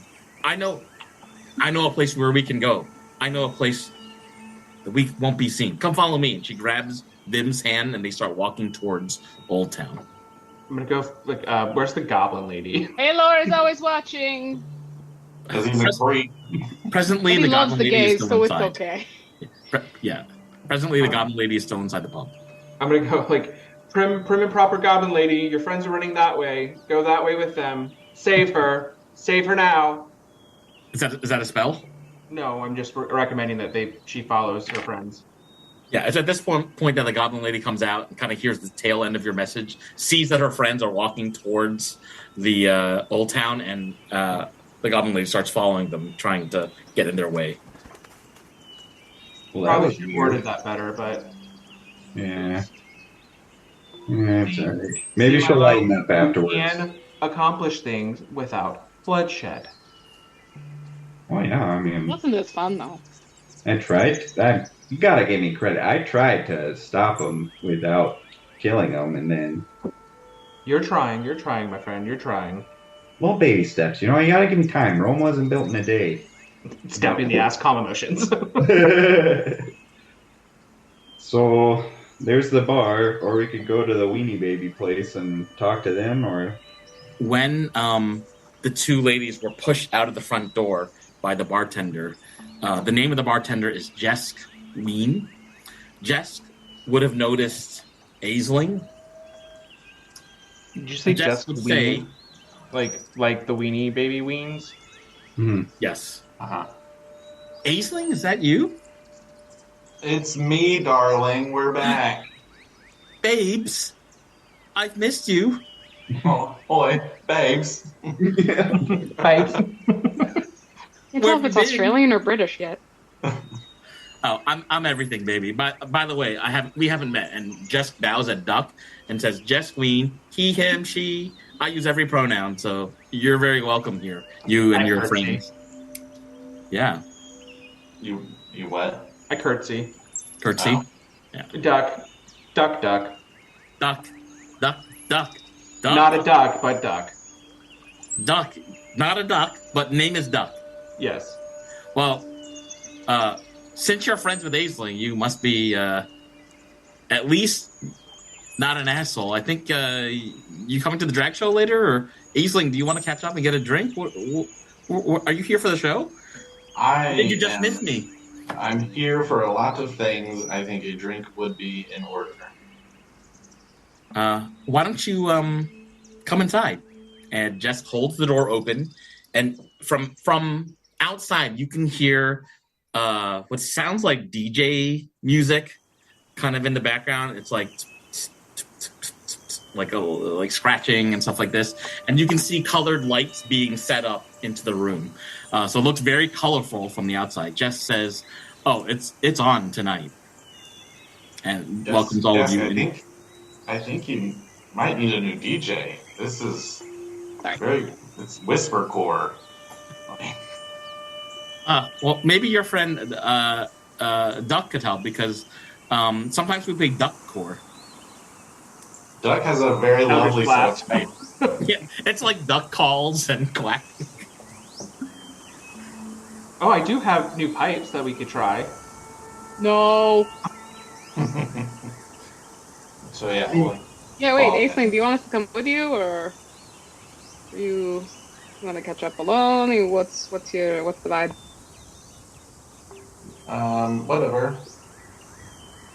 No are your fire. parents in town, Jesk? My parents haven't been around for a while, actually. Ever since the Grayson daughter and the dog with the yellow hat were rescued by you folks, you kind folks, and brought to Zadash. I think my parents have been in hiding. I haven't seen them in weeks now at this point. First I learned from you folks that my brother died, and now my parents have been missing.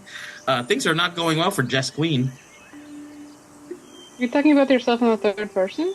Yeah, babes, I do that. That seems like a red flag. I look at Aisling. Look at Aisling. Damn. Aisling thinks it's just a flag, and flags are fine. Oh God, now Aisling's talking in the third person. For you both. Happy for you. Darling, are you all coming in or not? If you would get out of the way. I mean, you could help set up, or you could help select a better selection of music. Does it look like the store is open?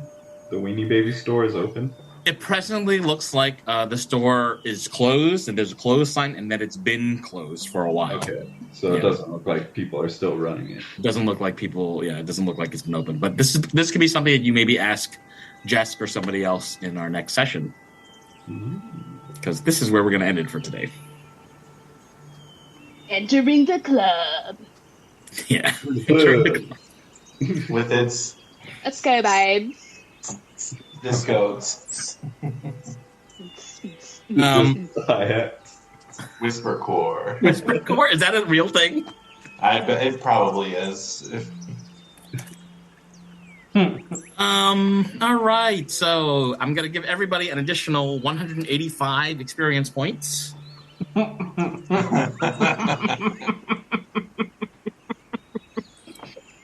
I leveled up.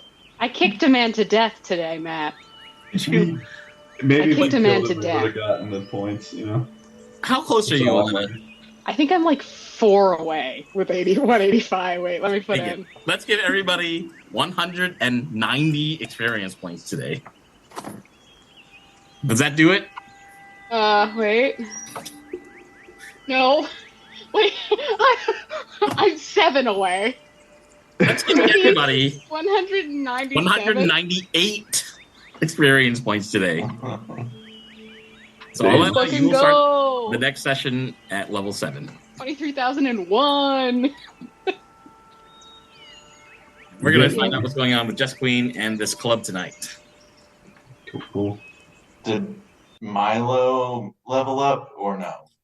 I hope. Milo missed out on some big experience when he was dead. Yeah, I thought you were behind a little bit, but I couldn't remember. Yeah, just a little bit. Like 800 off, I think. Yeah. You probably, yeah. If you don't die, you'll probably make it in the next session. Big enough. All right. Hope you had fun. I did. Thank you, Matt. Thanks, Yeah, everybody. You're welcome. Interesting things happening. Interesting stories. Definite abuse of power immediately. I noticed. Well, They didn't say we couldn't abuse power. They said literally don't abuse the badge, and we haven't touched the badge in inappropriate ways. Yeah. I don't know that anyone in the party has actually read the whole notebook yet on how to be, but that's okay. It's still at the pub. Like We only gave it to Milo. Yeah, Milo's like, yeah, there's I think only Milo one had book I need. And he just holds up the Book of Baylor. it. Baylor Bible or whatever. Is it like the Book of Mormon? Yeah, I would imagine something similar to that or something. Yeah. I'm curious how you might roleplay how Milo is reacting to how people are abusing Paylor here in this city. Milo's just learned that everyone abuses Paylor everywhere. That's all he's learned. Use it as an excuse to be an asshole. Do we get to see the keychains or no? Whoa! Oh, jeez. I just need this Elaborate. one. Oh. And Yeah. those are going for $155 each. No, these are going out for free. That'd be funny though. This took me 15 minutes to make $155. Yeah, I can start paying the rent. Yeah. All right, folks. All right. Have a great rest of your weekend. I will see you next time. Hopefully Take care. next time you all can call me Dr. Harrison. Yeah. Shall You see defending? on Hey. Tuesday. Good Oh my luck. God, good luck. Break a leg. You got it. Yeah, you'll get it. Yeah, Wow, that's Aisling is going to school. Dr. Aisling. Doctor. Oh boy. Oh God, no. No, yeah. Don't let him. Doesn't need that ego boost. Is that what you're saying? Alrighty, y'all. All right. Have a great weekend. Yeah. Good luck, Cody. See you. Good luck. All right. See you folks next time. Ciao.